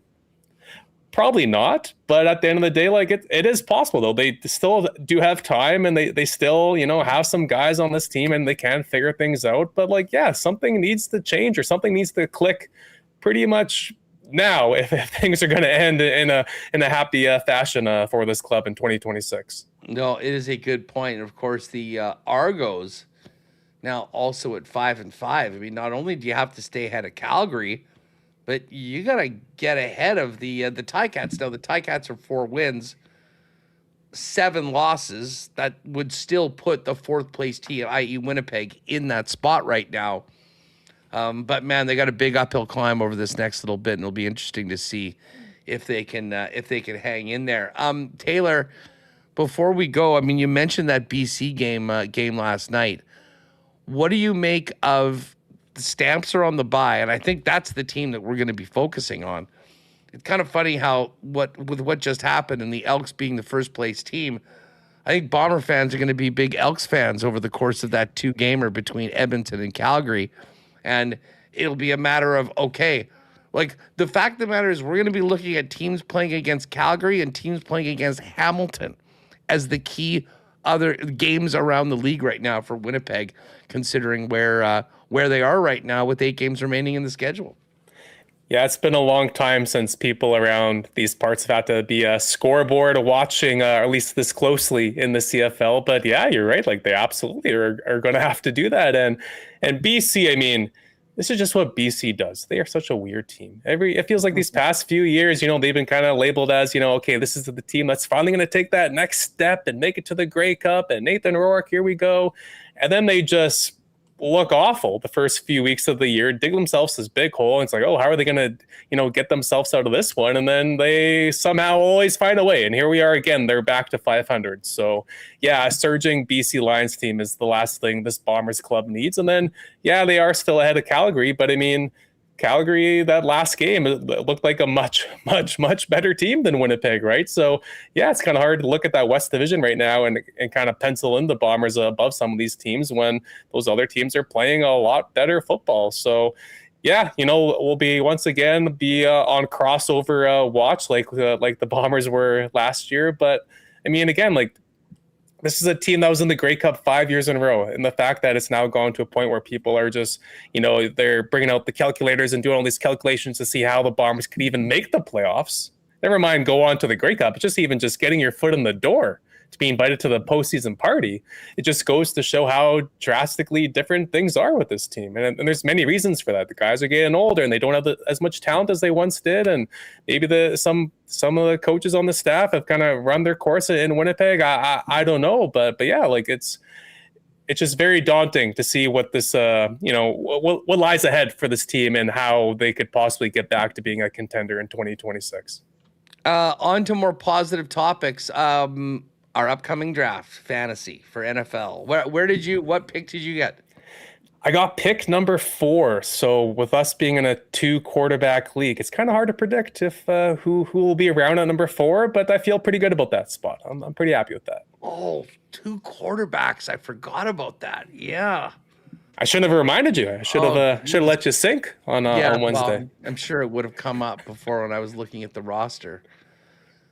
So we'll have a lot of QBs coming in. Well, I guess maybe at the 11, like Connor and I finished last and second last when we did the race on Monday. But at that point, you're looking at a serviceable quarterback, but you might get one of the top other players. So maybe it could be good. Anyways, looking forward to it. Wednesday night, big night for all of us. I'm sure you've got a extensive research left to be done once you're finished your free press duties. So I will let you go with that. Taylor, thanks a lot for doing this, buddy. Appreciate you as always. Yeah, you bet. Take care, guys. Talk to you Wednesday. All right, there's the commish.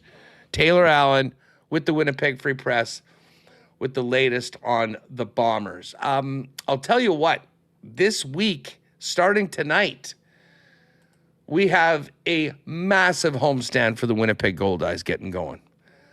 Remo, tonight, Kansas City in town. And after the Goldeyes stuck it to them with that sweep when they were on that crazy 13-game winning streak, Kansas City's gotten it back together. They're on a 6-game heater right now, and they have grown their lead over the Goldeyes to 4.5.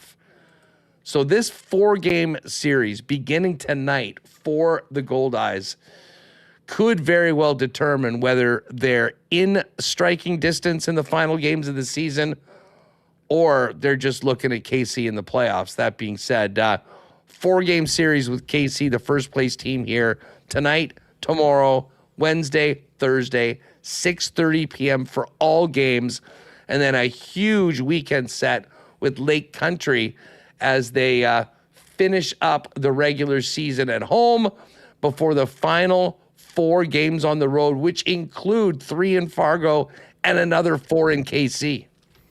Yeah, big week at home for promotions as well, Huss. Tonight is the Royal Canadian Legion 100th anniversary night. Tomorrow, baseball bingo back for the first time since 2019. And Tuesdays.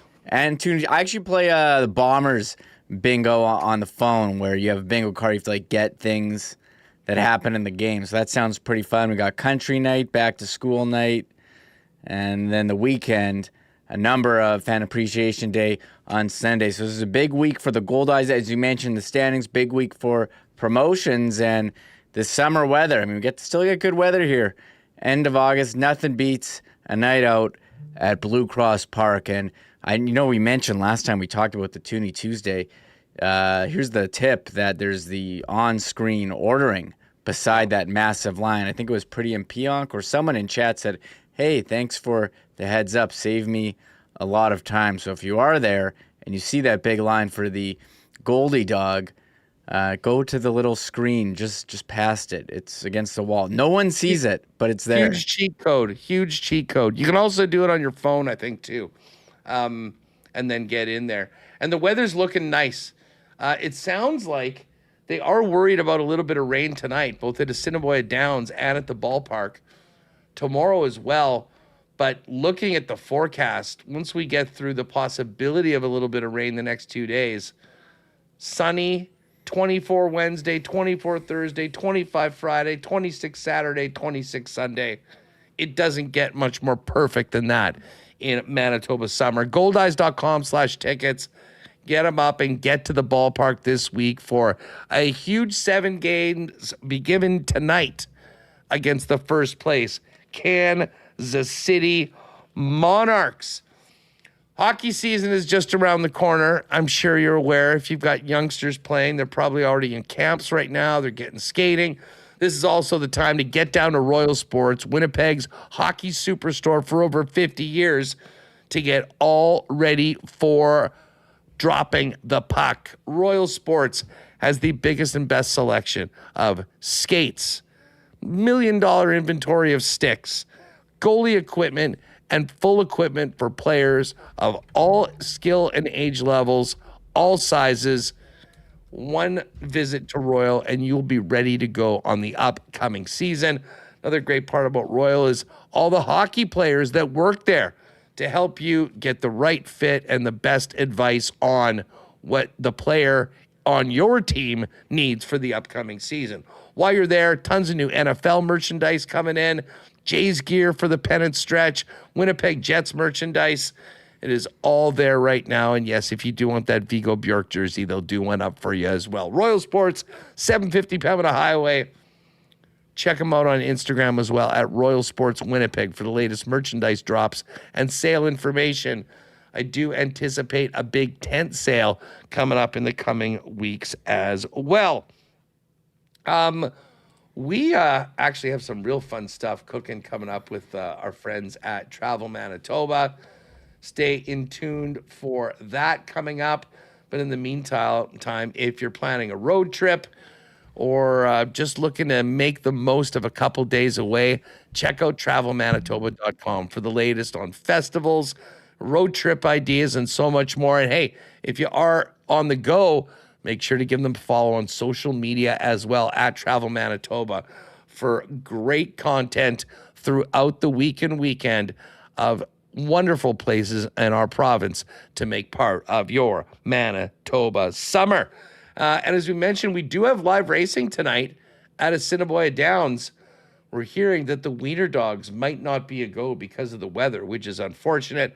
Remo and I will be back later on in the program to make our picks for the live racing tonight. And it is the concession specials, Monday Madness.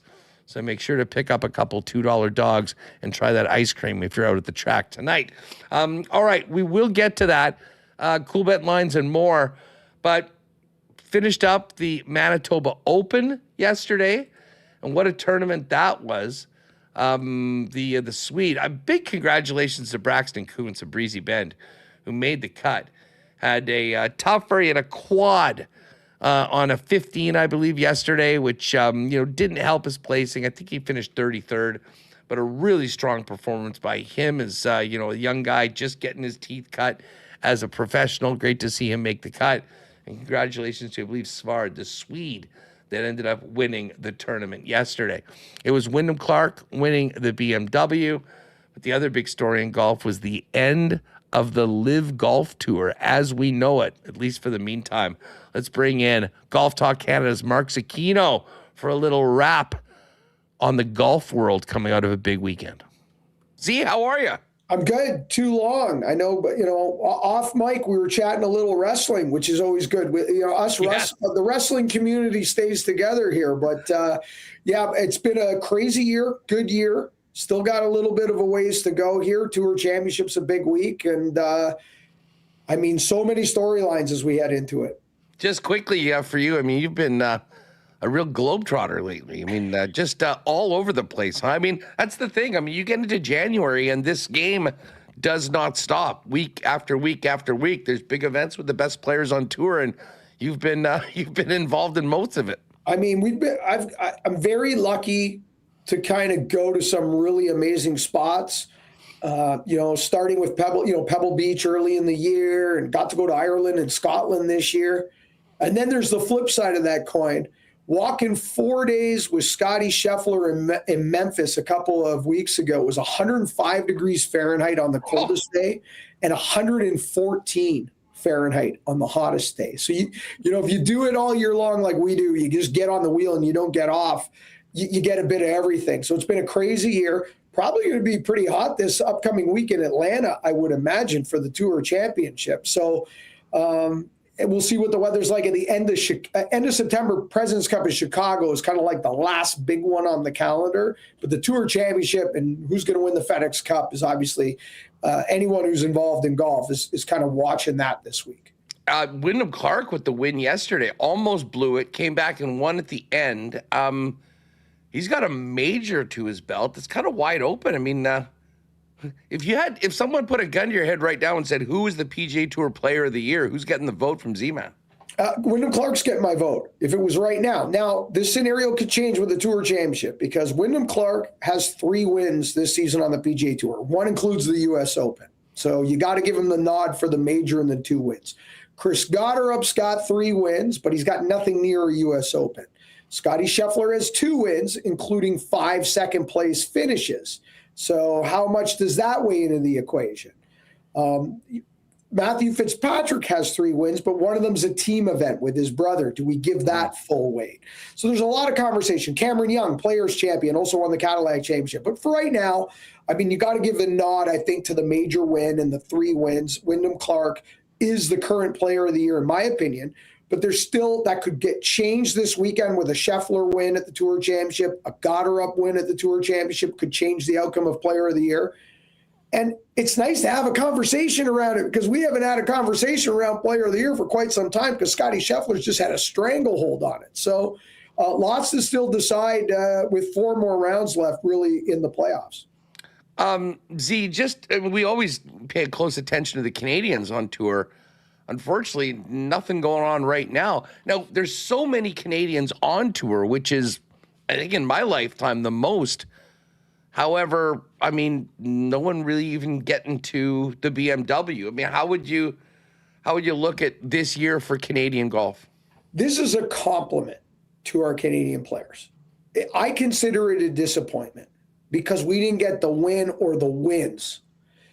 But again, that's a compliment, because I think if you go back 7-8 years ago, we're all patting ourselves in the back that we have all these players on the PGA Tour. And you're right, not one of them made it to the BMW Championship, which is massive, because you make it to the top 50, you get into all the signature events, you get into all the, all the Players Championship, get to build your schedule for 2027. We didn't get one guy in the top 50. Okay, now we did get 3 to the playoffs. Corey Connors, Nick Taylor, Sudarshan Yalamaraju made it to the top 70. We know they've got full-time status for next year. In all likelihood, Taylor Penrith and possibly AJ Ewart are going to likely have their full-time status for next year. Top 100 are going to keep their card. They're going to have to play well in the fall. We've got Mackenzie Hughes fighting for his life. He does very well in the fall, so that's good news. Adam Svensson fighting for his life. He's done well in the fall before, but they're really behind the 8 ball. Only the top 100 get to keep their cards. So they're really fighting for 30 spots, all these guys. So we're going to see a lot of Team Canada in the fall with lots of work. But overall, to me, it's a disappointment, because I really anticipated multiple victories from the red and white this year on the men's side of the game, and we didn't get it. And right now, the way that President's Cup team is kind of filling out, there's a good chance that we end up with just one Canadian on that team, Corey Connors. Nick Taylor still has a possibility to be on that team. Right now, he's currently in the 13th spot. There's 6 players that automatically make it, and then it goes to captain's picks. But, we're far removed from 2 years ago in Montreal, where you could have made an argument that 4 or 5 Canadians could have easily been on that team. So I'm going to give it a bit of a failing grade this year for Team Canada as a whole. Thoughts on 2 Canadian players from kind of both sides of the ledger. From the good, just thoughts on the story of the guy that started swinging it at the golf down the street here in Winnipeg, Sudarshan Yalamaraju, who was sort of a revelation. And then what has happened to the guy that normally was at the top of this list? Where's Adam Hadwin? Yeah, I think Sudarshan Yalamaraju and AJ Ewart are the 2 bright lights on the men's side of the game this year on the PGA Tour. If we went further down into PGA Tour Americas and other areas of the golf world on the men's game, there are other Canadian bright lights that are coming. If we talk the ladies' game, it's ridiculous the amount of talent coming on the ladies' game that's young and ready to go. But from a PGA Tour standpoint, AJ and Sudarshan are the 2 bright lights, and Sudarshan really being the brightest, finishing inside the top 70, seeing these golf courses for the first time. As you mentioned, really picked up a golf club down the street from you for the first time ever. It's a real kind of great Canadian story. And I mean, how do you not applaud this? So that is a tremendous story, and I think we should all be proud of it. Flip side of that coin, Adam Hadwin, it goes to show you how good and how young and how talented the game is. Just because you're a PGA Tour winner, just because you held on to your PGA Tour card for X amount of years and were a regular on the big stage, there's no guarantees. And it's getting harder to keep your card every year. Now we're down to 100 guys keeping your card. There's potential that it could be down to 90 guys keeping their card for the 2028 season. We don't have those details yet on the changes coming in 2028. But we're sending these veterans to the Corn Ferry Tour, like Adam Hadwin, and say, okay, go battle it out for your card.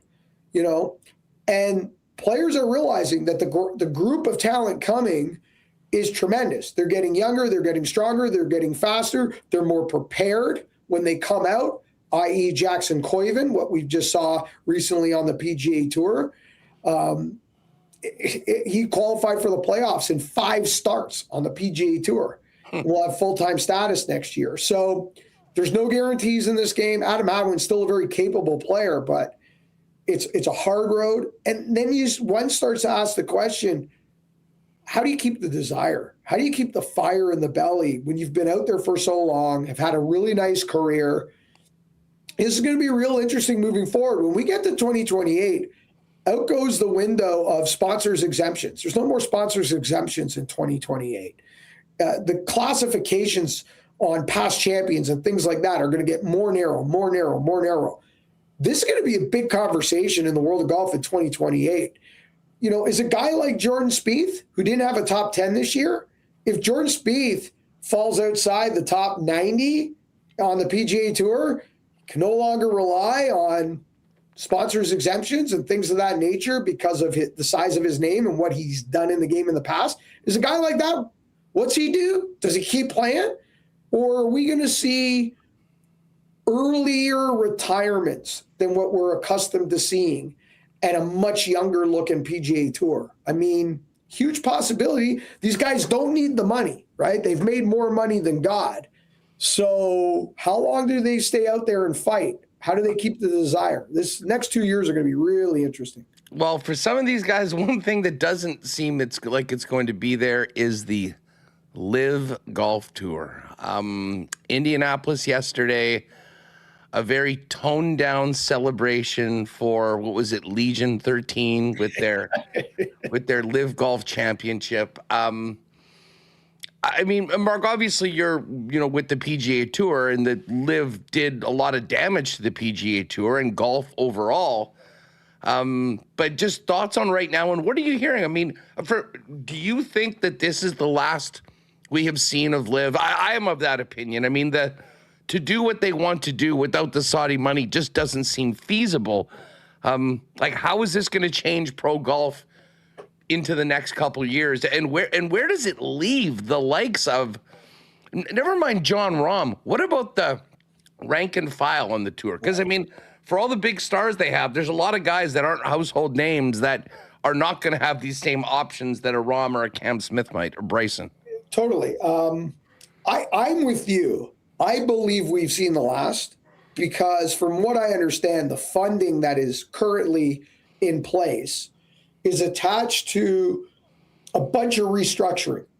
And part of that restructuring is convincing the players that are owed money, i.e. John Rahm, that they take an equity stake in the new version of Live in lieu of the monies that they are owed. Mm-hmm. So this was a league that couldn't make it, couldn't generate profit, lost $5 billion, that was propped it up by a false economy that didn't exist in golf to begin with, by fake Saudi Arabia money, and with huge names attached to it. Phil Mickelson, Dustin Johnson, Bryson DeChambeau, John Rahm. The tour couldn't make it. So if that version of Live couldn't make it, then what version of Live makes it and succeeds in a world where they're playing for 1/10 the money? They're not handing out these huge guaranteed contracts. They lose big names like John Rahm. I just don't see why the world of golf would need a dumbed down version of what the current DP World Tour is. If we all agree that the PGA Tour is the #1 tour in the world, and that's where you play for the largest money, then we can all agree that, the next best tour in the world is the DP World Tour. I'm a huge fan of the DP World Tour. They've got amazing purses. They play amazing places around the world, and I love their style of golf and the different parts of the world they see. I love the investment from the DP World Tour and the PGA Tour together now into places like the Australian Open and other parts of the world that were starving for golf. And it took too long for the DP World Tour and PGA Tour to get on the same page and support things like the Australian Open and things of that. It's long overdue. So if I'm being transparent and honest here, there are a couple of things that Live Golf did that shook up the golf community that are beneficial. The PGA Tour had to take a strong look at itself and redefine its schedule, which is going to come up in the next couple of years. The PGA Tour and the DP World Tour had to take a step back and go, hold on, we're a global game. We should be supporting the Australian Open and things like that. So there were some things that came out of it that are silver linings. But at the end of the day, Live Golf created a false golf economy that wasn't there, drove up the costs and the purses without really the backbone support. Like how much can you charge for rights fees, advertisers, things of that nature? It's going to be a real interesting couple of years in this new planet. So at the end of the day, Live Golf was more just a disruptor, I think, than anything else. From a fan perspective, they never got traction other than one or two spots around the world, the previously mentioned, that were starved for golf. And I feel bad, to your point, for like the Harold Varners of the third. And now they got paid, so let's not feel too bad. Yeah. I mean, by all reports, I think Harold Varner III got somewhere between 30 million and 40 million, depending on what you believe in. Half of it went to him, half of it went to his foundation. He's one of the more well-liked people in the world of golf. I always liked Harold Varner III. There's a lot of guys over there like that took that money, that were well-liked guys, and took the money because they thought it was right for them and their family. They weren't part of the grow the game, sue the tour pitch group that exited, like Phil Mickelson, where he just lit bridges on fire. He wasn't part of that group. Or there were guys like that, not part of the group, that right now maybe don't have anywhere to play anymore, that they don't have the options to go back to the World Tour and work their way back to the PGA Tour like Patrick Reed did earlier this year, like John Rodman can do. There's guys out there that just needed a place to play. And this was it. So I don't feel good about that. I hope those players find a place to continue their career if that's what they want to do. But at the end of the day, for me personally, I mean, big picture, with the exception of a few guys that we're outlining here, to me, I mean, don't let the door hit you in the you-know-what on the way out, because product was garbage. It was a personal vendetta by Greg Norman against the PGA Tour. Phil Mickelson, we all know what that's about, okay, of potentially owing money in the wrong places. Again, nothing proven. These are stories that go out there, books that have been written. We all know how dark the Phil Mickelson story is right now. You want to talk about lighting your legacy on fire. So I don't feel bad really for any of those guys. I have to. What about a guy like Lasasso? He's 22 years old. He won the NCAA, I believe, last year, got this offer to go to Live, jumps on, wins their final championship. Unfortunately for him, he's probably the guy that could use or needs the money more than everyone else. And his $4 million prize got chopped to $2. But he's never played on the PGA Tour, I don't believe, or maybe he got a few sponsors of exemptions events while he was an amateur. Like, what happens to a player like that? See, so it's interesting for a guy like that. He's 22 years old. He's got his entire golf future in front of him. He was never a member of the PGA Tour, so he was never in violation of his membership. Yeah. There are no fines. There are no problems. For him, it's just like starting over, which you can do at 22. I'm not so sure you do that at 38 or 42, and certainly at 47, which is a lot of the players we're talking about over on Live Golf. For a player like him, it's back to Q School, right? Back to Korn Ferry Q School, back to PGA Tour Americas. There's options. He could go to DP World Tour Q School. So he's going to have to earn it. There's going to be no handouts. There's going to be no pathway other than earning it. The good news for him is he's 22 years old. He seems to have a ton of talent. And through one of those channels that I just mentioned, he's going to get status somewhere. Maybe, it might not be PGA Tour. There's only a handful of spots through Q School. Maybe it's Korn Ferry. Maybe it's DP World Tour. I don't know. If he throws enough of it against the wall and puts his, head down and works hard, I'm pretty sure he's a talented enough young player that he'll show up somewhere. But it's really back to the drawing board for him. I think it's more a challenge for guys, like I said, in their late 30s into their 40s that need to compete against these kids, that need to compete against the next wave that are out there right now on the Corn Ferry Tour and DP World Tour. I mean, good luck to you. I mean, it doesn't matter where you go. I can get off a plane tomorrow on any corner of the world, walk into a professional golf event or high-end amateur event and find a guy that can shoot 59 and might do so on that day. I mean, that's how much talent's out there, and that's how global the game's gotten. So, I mean, again, back to your Adam Hadwin question, no guarantees, you know? So people knew their choices, and they knew the potential consequences and outcomes when they made their decisions. They took the money, and decisions have consequences, and now players are dealing with them. Z, before we go, you mentioned Phil, and I have to, I mean, his story from one of the most popular, revered, I think of when he won the major as the oldest guy to do it, and what's happened is incredible. Been kicked out of courses. You know how much of a jerk or reprobate you have to do as a major champion to get kicked out of golf courses in the United States. He had a lot to say early on in the LIV. He has been pretty quiet lately. Like, do we ever hear from Phil again? I mean, what are you hearing about Mickelson, and what is his future in golf, of which he should be one of the most beloved players in the history of the game, and it seems like it's just on a 180. Well, and he was. And I asked that same question last week to my colleagues on PGA Tour Radio, just as we were maybe either winding down a broadcast, or I think we were on our way home from Memphis, back to the hotel from TPC Southwind. And I don't know how this came up, but it was, you think we'll ever hear from him again? And most of the guys on the team said they don't think we'll ever hear from him again, that it's just gone too far now. And just the too many bridges have been burnt. And he lit the wrong bridges on fire. The people that could pull him out of golf obscurity now, the people that could pull him off the island of misfit toys, are the ones that he maybe crossed the most.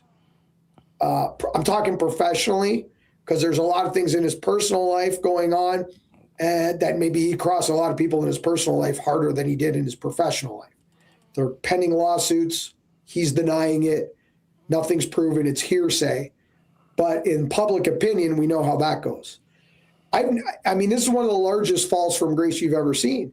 You know, when he won that PGA championship at Keel Island, the one that you're alluding to, this was the Arnold Palmer of this generation. This was a player that was potentially at age 52, looked like he could earn $50 million a year off the golf course. Arnold Palmer-like endorsement legacy for the foreseeable future.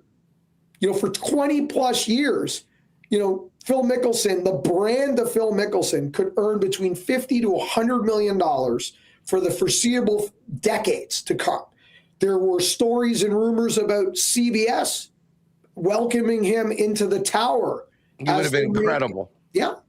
Which, think of what he lit on fire for multiple decades to light those bridges and grab that quick 200 million. I mean, I'll never understand this. I never will. It makes zero sense, but who knows? I mean, only Phil knows really what was going on in his life for him to make those decisions. And you know what? I was never close to Phil. I had multiple encounters with Phil over the years from just a media professional athlete standpoint. They were nothing but positive, my experiences with Mickelson in that capacity. But I can only imagine, you know, what's going on behind the scenes for him to make those choices over the years.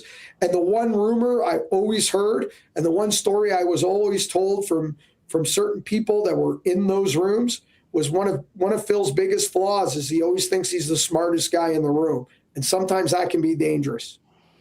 Z-Man, you're the best. Enjoy the Tour Championship, and then maybe, I know a little more traveling, but get a little bit of rest, and then we'll get ready for what should be one of the most interesting PGA Tour seasons ever with some of the changes. And who knows, a year from now, we might be seeing the best going head-to-head in match play, which I'm certainly hoping we will. Have a great one, and thanks for jumping on. Thanks for having me, guys. Oh, that was great stuff with Z, man. Remo, I got to say that just that bit we hit on Phil at the end, like, it's one thing for the Live Tour to go down. Hopefully golf gets back to a place where all the best players are consistently playing with each other. But Z made some great points. I mean, the downward spiral of Phil Mickelson over the last number of years with Live, but especially this year, is... It's just it's an unfathomable fall when you consider how popular he was, what was awaiting him, and now he is persona non grata. And like Z-Man says, he thinks we might never hear from Phil again, which is just crazy. Yeah, it's crazy to go back to like when Liv was announced and all the controversy and all these guys moving over. And yeah, some guys got paid big money, but all of it seemingly nothing. And as for Phil, he was always like, for a long time, the best golfer to never win a major. Didn't he have some good social media content there for a bit? And now you're just like, yeah, what a terrible human being. Like, he's on almost Deshaun Watson level there. But I mean, not quite. Just there hasn't been the charges against him, but sorry, not quite, but definite scumbag behavior. And then T. Konopali, Liv who? Liv Morgan, maybe. That's a Liv we can all get behind. T. Konopali. Nice work on that one. But anyways, great stuff with Z, and final 30 on to East Lake in Atlanta on the weekend. And next year, a very different looking PGA Tour. And who knows when we'll see John Rahm, Bryson DeChambeau, Cam Smith, and some of the other guys, but they're not just going to get welcomed back with open arms. I can tell you that. Hey, I can't wait. I'm actually getting out to Aikens Lake before the end of the season in early September. First time I've ever been there in the fall. Should be a really interesting, fun fishing experience. They are booking well into 2027, though, folks. So if you are thinking about a world-class fly-in fishing destination, keeping it right here in Manitoba, Aikens Lake is the spot. You can be there basically on the water in about 2 hours from the city of Winnipeg, including a flight. Check out aikenslake.com for more information and all their social channels at Aikens Lake. I'll certainly have some reports on the September scene coming up in a few weeks, but definitely get in touch with Pitt, Julie, and the great people there, and get planning for 2027 at beautiful Aikens Lake. As we mentioned earlier in the show, but a huge congratulations to Braxton Kuntz, who was just representing Manitoba and certainly Breezy Bend in an amazing way. He didn't have a great final round, had that one hole, as I mentioned. Really, really sort of, shook up his placement.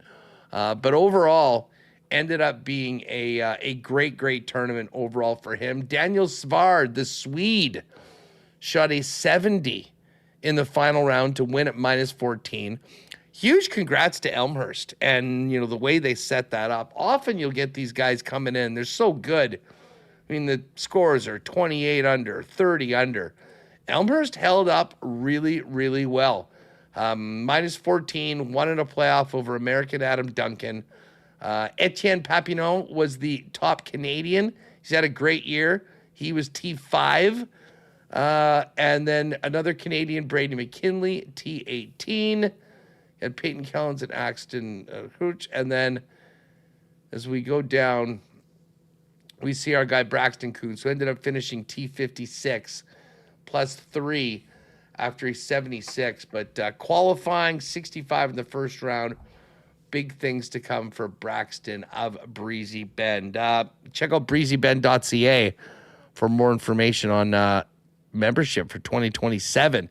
One of Winnipeg's top private courses, and of course the home of last year's Manitoba Open. All right, we got to get to Coolbet Lines, let you know how things went in the CFL Pick'em this week, and we do got to get our picks in for Monday Night Racing tonight at Assiniboia Downs. We'll do that, but first a big cheers to our friends at Little Brown Jug. You train day in and day out, learning new techniques, approaching new concepts, and living out the thrill of achieving your goals. Building a craft beer is no different. While you spend your hours on the ice, we spend ours here, brewing our trademark beer. Again, and again. Here's to pushing the status quo and challenging ourselves to build something memorable. 1919 by Little Brown Jug.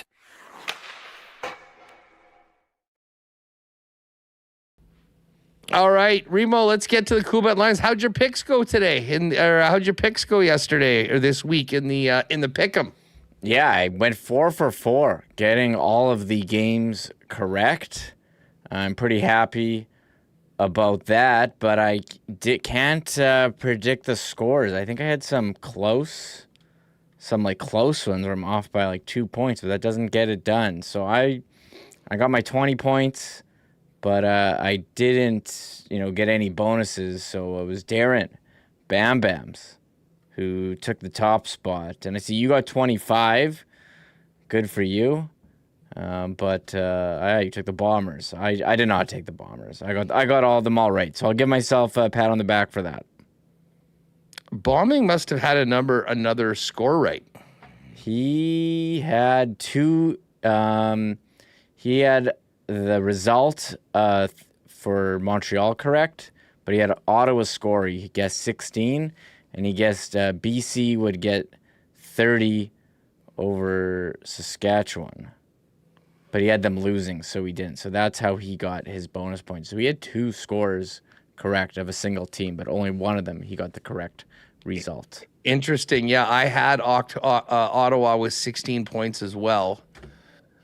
And I got 15 on that one. I took the Bombers, and I thought I was looking like a genius for 30 minutes, and then I wasn't. I had Toronto. I had BC.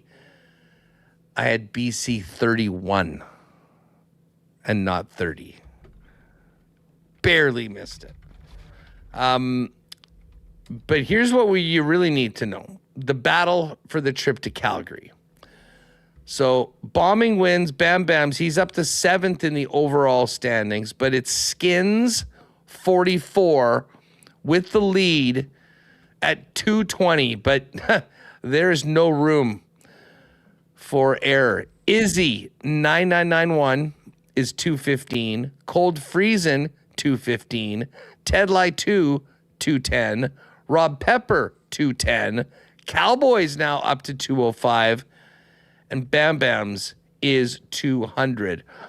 The WST leaderboard amongst us and the Coolbet guys, I got 190, Remo 175, Connor 145, Jake 140, Pat 130, and Pat in our group chat, in all caps, has said he is fighting back. You can make your picks right now for week 13.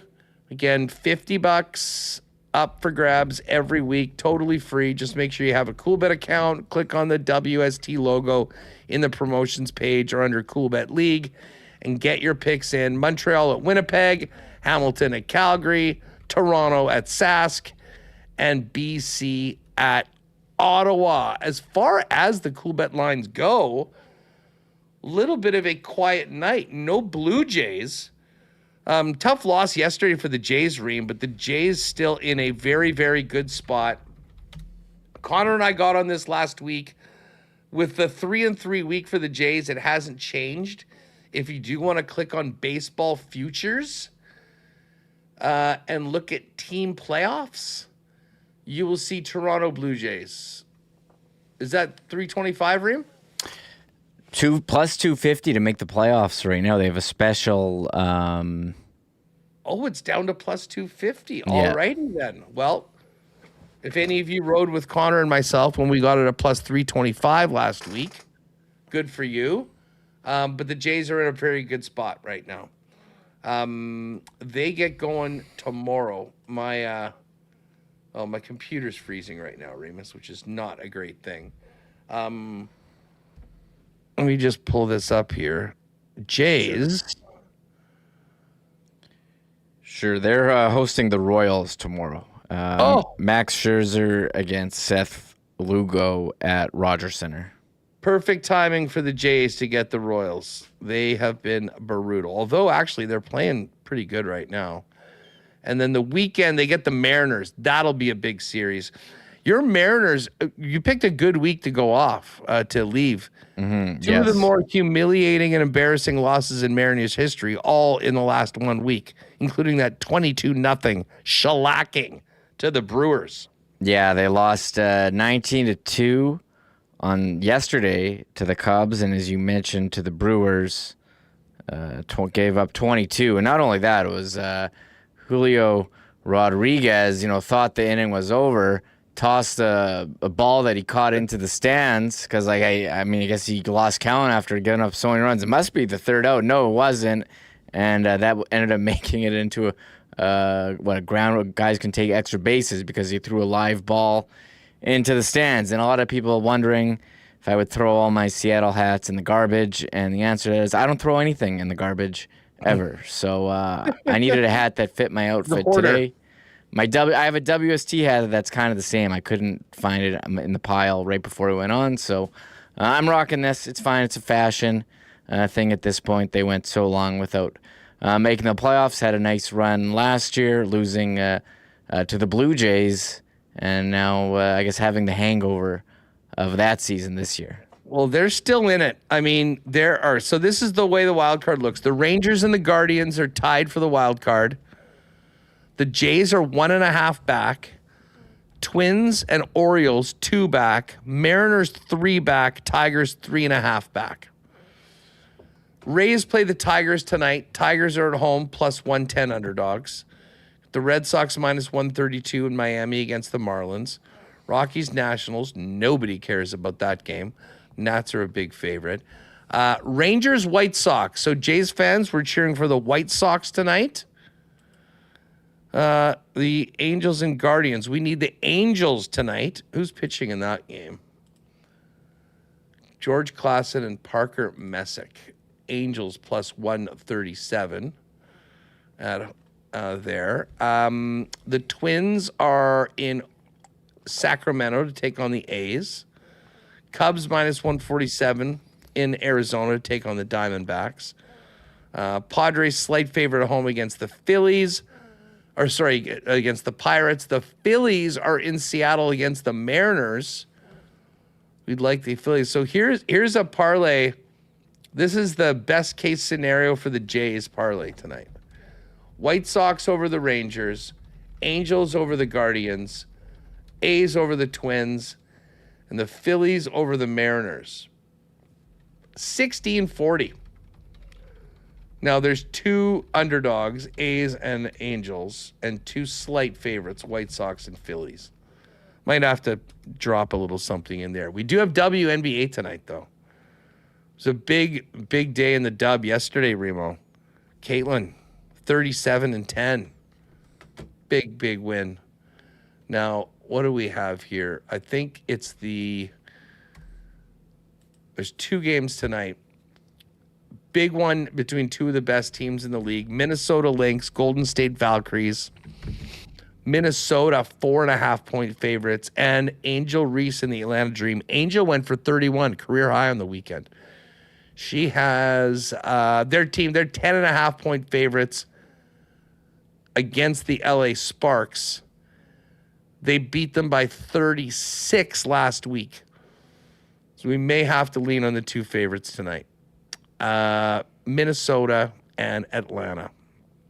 I mean, what do you think about the Jays play? If we were gonna put something and get it boosted, so let's make it a 3-gamer. Who do we take out? We definitely keep the White Sox in. I like the White Sox. We like the Phillies. Of the 2 underdogs, Angels or A's? A's at home to the Twins. Angels at home to the Guardians. Ooh. Take the Angels? I was going to say...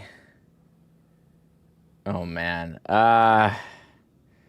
A's at home just with the stadium there? I'm just going to look. Let's just see if there's any advantage on the pitching sides for these games. Oh, you know what? It's funny. The Guardians, that's Messick is 9-8 with a 2.54 ERA. It's going up against George Klassen, who has actually been awesome in his last 5 games. Maybe we'll keep that there. Yeah, maybe go with the Angels. There you go. So to get the Angels, and then what about this matchup in the Twins-A's game? Yeah, we're taking the A's off. So I know Jake's watching, but I'll send it in to him. Money line, White Sox, Angels, Phillies. And that is plus 667 before a boost. That'll be probably like 750 or something like that. So keep an eye on the combo cards in the bid. It'll either be ride with us or it'll be help out the Jays parlay, if you will. And then, of course, Jays back in action tomorrow in that one. Chicago, L.A., Phillies. And for those of you that observe the dub, I think I just have to kind of hold my nose and take the 2 favorites. If you're just doing one game, I think I like the Lynx more. Tough for Atlanta to pound another team, but they're tied with the Fever right now for first place. So I'm going to lean with the good teams. Minnesota's the best team. Golden State's good. LA Sparks, not good. Atlanta, very good. Minnesota, Atlanta, we've got it for you. Tour Championship odds are up. Pat and I will get into that later on this week. Scheffler, the favorite, plus 333. Rory, plus 900. I guess we won't be getting any top 20s because it's a 30-person field. And Patty's guy, Foxy, Ryan Fox got in. Alex Fitzpatrick's in. Akshay. Alex Smalley and Christopher Wright. Those are kind of surprising numbers. Minwoo Lee, Jacob Bridgman had a really good year.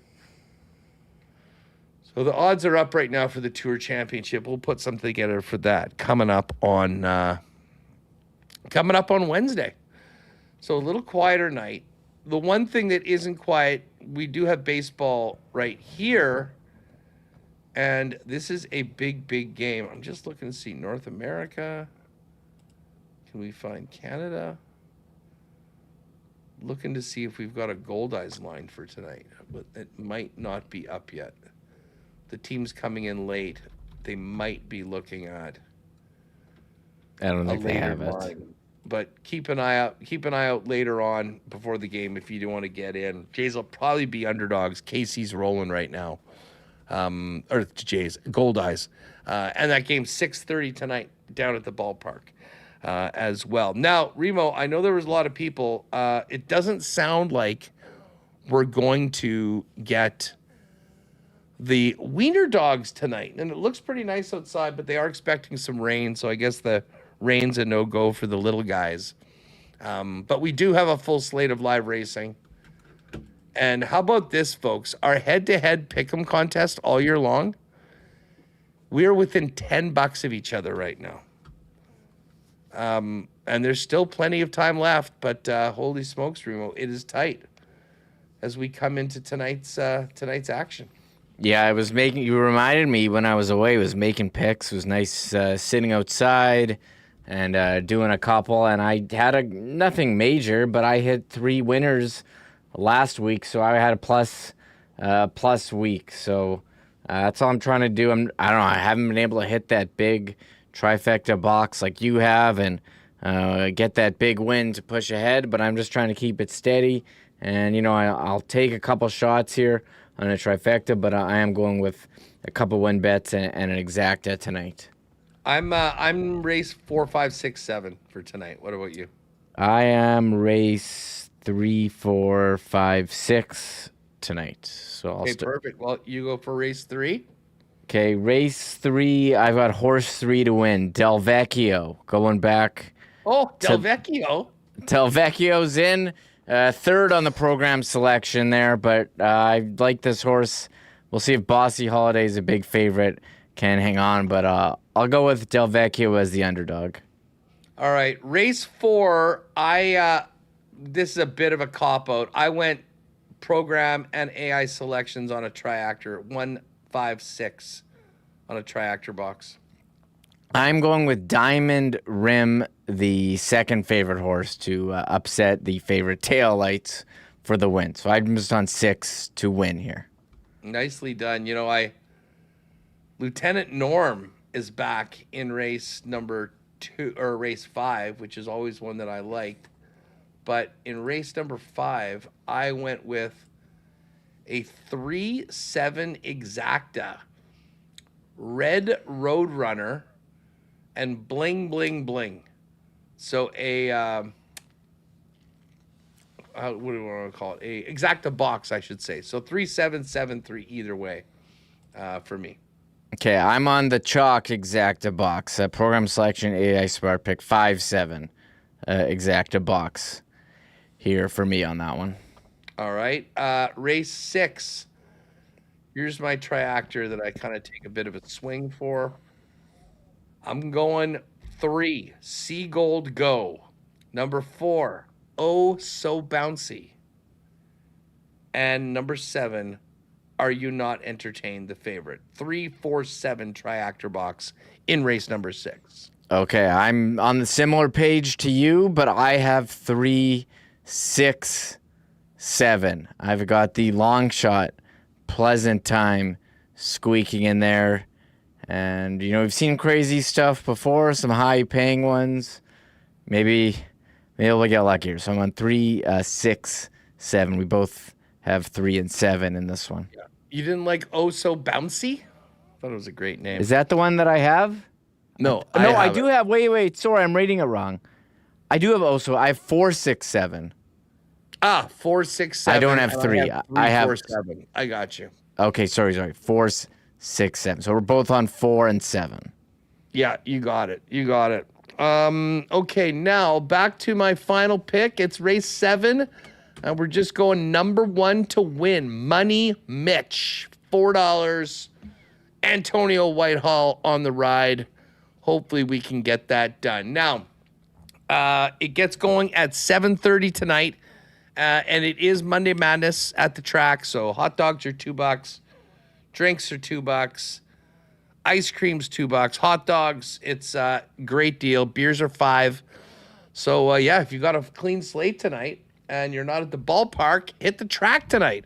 Or maybe go to the ballpark early and then head out to the track for kind of races 3 through 7. Should be a good one. I was not... Usually the Monday shows are like my favorites. We have so much to talk about. The big stories was the Bombers' loss, Deshaun Watson's ridiculous press conference, and now being named the starter. And then that was somehow dwarfed by 49ers owner Jed York being popped on a prostitution sting for soliciting sex in an East Palestine, Ohio trailer park for $140, Remo. Did not see that one coming.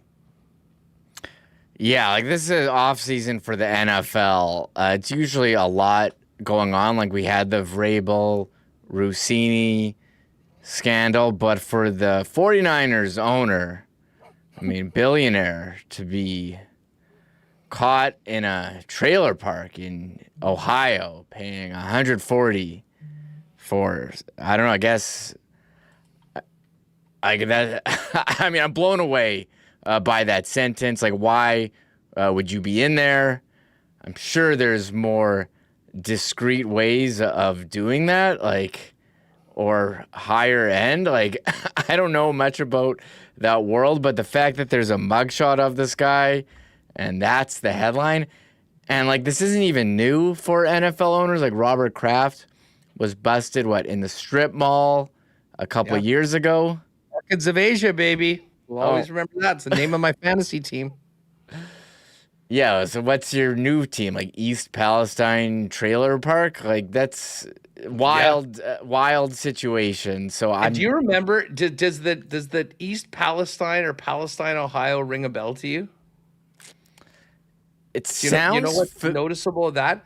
That was where there was that train wreck carrying those chemicals about 3 or 4 years ago, and it was a toxic emergency. And Yes. I think most people, if they were able to get out of Palestine, Ohio, they did.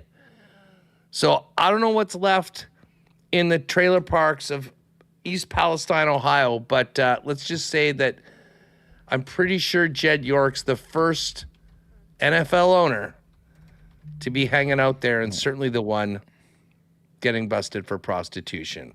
Like 140. I mean, you guys didn't get rich from writing big checks, right, Huss? Like insane. Credit Like to us for not doing this when Connor was with us on the show. He's had enough of everything happening around the Niners before we've even kicked off on the season. it's the electrical substation. It's scrambling everyone's brains into making really bad decisions. And Jed York, I mean, he grew up from like in the Ohio area, so maybe he's just been going there his whole life. I mean, this mugshot is Maybe it's a high school friend. maybe that's a good point too. But like the fact that there's a mugshot out there, like this is an NFL owner worth billions of dollars caught. Has he been put on the commissioner's exempt list? I don't know, but like I can't like understand like what would drive you to do that. And here's a picture of the community.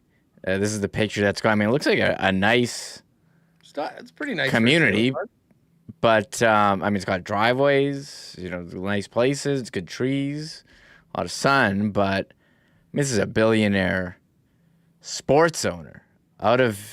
Doesn't seem like it's in the element of private jets and lavish high rises. No, it's a good point. By the way, we do have a trade to announce in the NFL. Kayshon Boutte traded from the Patriots to the Texans. Texans needing some receiver help with Jaden Higgins out for the year. And Tank Dell's still a big question mark. So he is on his way to the Texans for safety Jalen Reed and a draft pick, that from the man, Tom Pelissero. Great to see Tom still breaking news despite his release from the NFL Network. It says he's at the Ringer. Oh, and now he's on Netflix as well. Yeah, people get laid off from ESPN. He got scooped up by the Ringer. He's going to be on the Simmons podcast and part of the Netflix broadcast. Says, countdown to NFL season is on, not next week, but the week after. Oh, no, sorry. Yeah, the week after. September 9 is the first game. A Wednesday start this year. It's in Australia, right? It is, yeah, and he'll be out there for that. And actually, you're right. He is hosting the Ringer NFL show, which is also on Netflix. So good news for. I'm a big fan of Pelissero. He was, of course, in Minneapolis for a long time covering the Vikings, and then became a national guy. So good stuff for him. Well, on to Friday and Montreal for the Bombers. We'll have more on practice. We'll have CFL 110 tomorrow. Certainly more of the gory details from the collapse at Commonwealth. And more on everything else around the league. That'll be tomorrow morning at 10 a.m. Other than that, though, thanks to Z-Man, Mark Zecchino, and Taylor Allen, Connor Rabchak, of course, Michael Remis, and all of our sponsors that make the show happen each and every day. Just looking over at Coolbet. We'll see if I'm having... Oh, yeah, here we are. The Ride with Us is up, and it's boosted to plus 768. How about we start the week with a nice win, and it's all in support of a big push for the Toronto Blue Jays. There you have it, folks. That's going to do it for us. Have a great evening. Track tonight, Gold Eyes tonight. We'll be back tomorrow with much more. And Ty Bauer coming on the program. We'll talk about his new contract and how his summer was as well. For Michael Remis, I'm Andrew Paterson. This has been Winnipeg Sports Talk. We'll see you tomorrow, 10 a.m. live for CFL 110, 1 o'clock right here for the big show, WST Daily. Have a good one. Oh, my God. Oh! Shut it down. Let's go home. Thanks for tuning in to Winnipeg Sports Talk Daily. Make sure to subscribe on YouTube and your favorite podcast feed at winnipegsportstalk.com.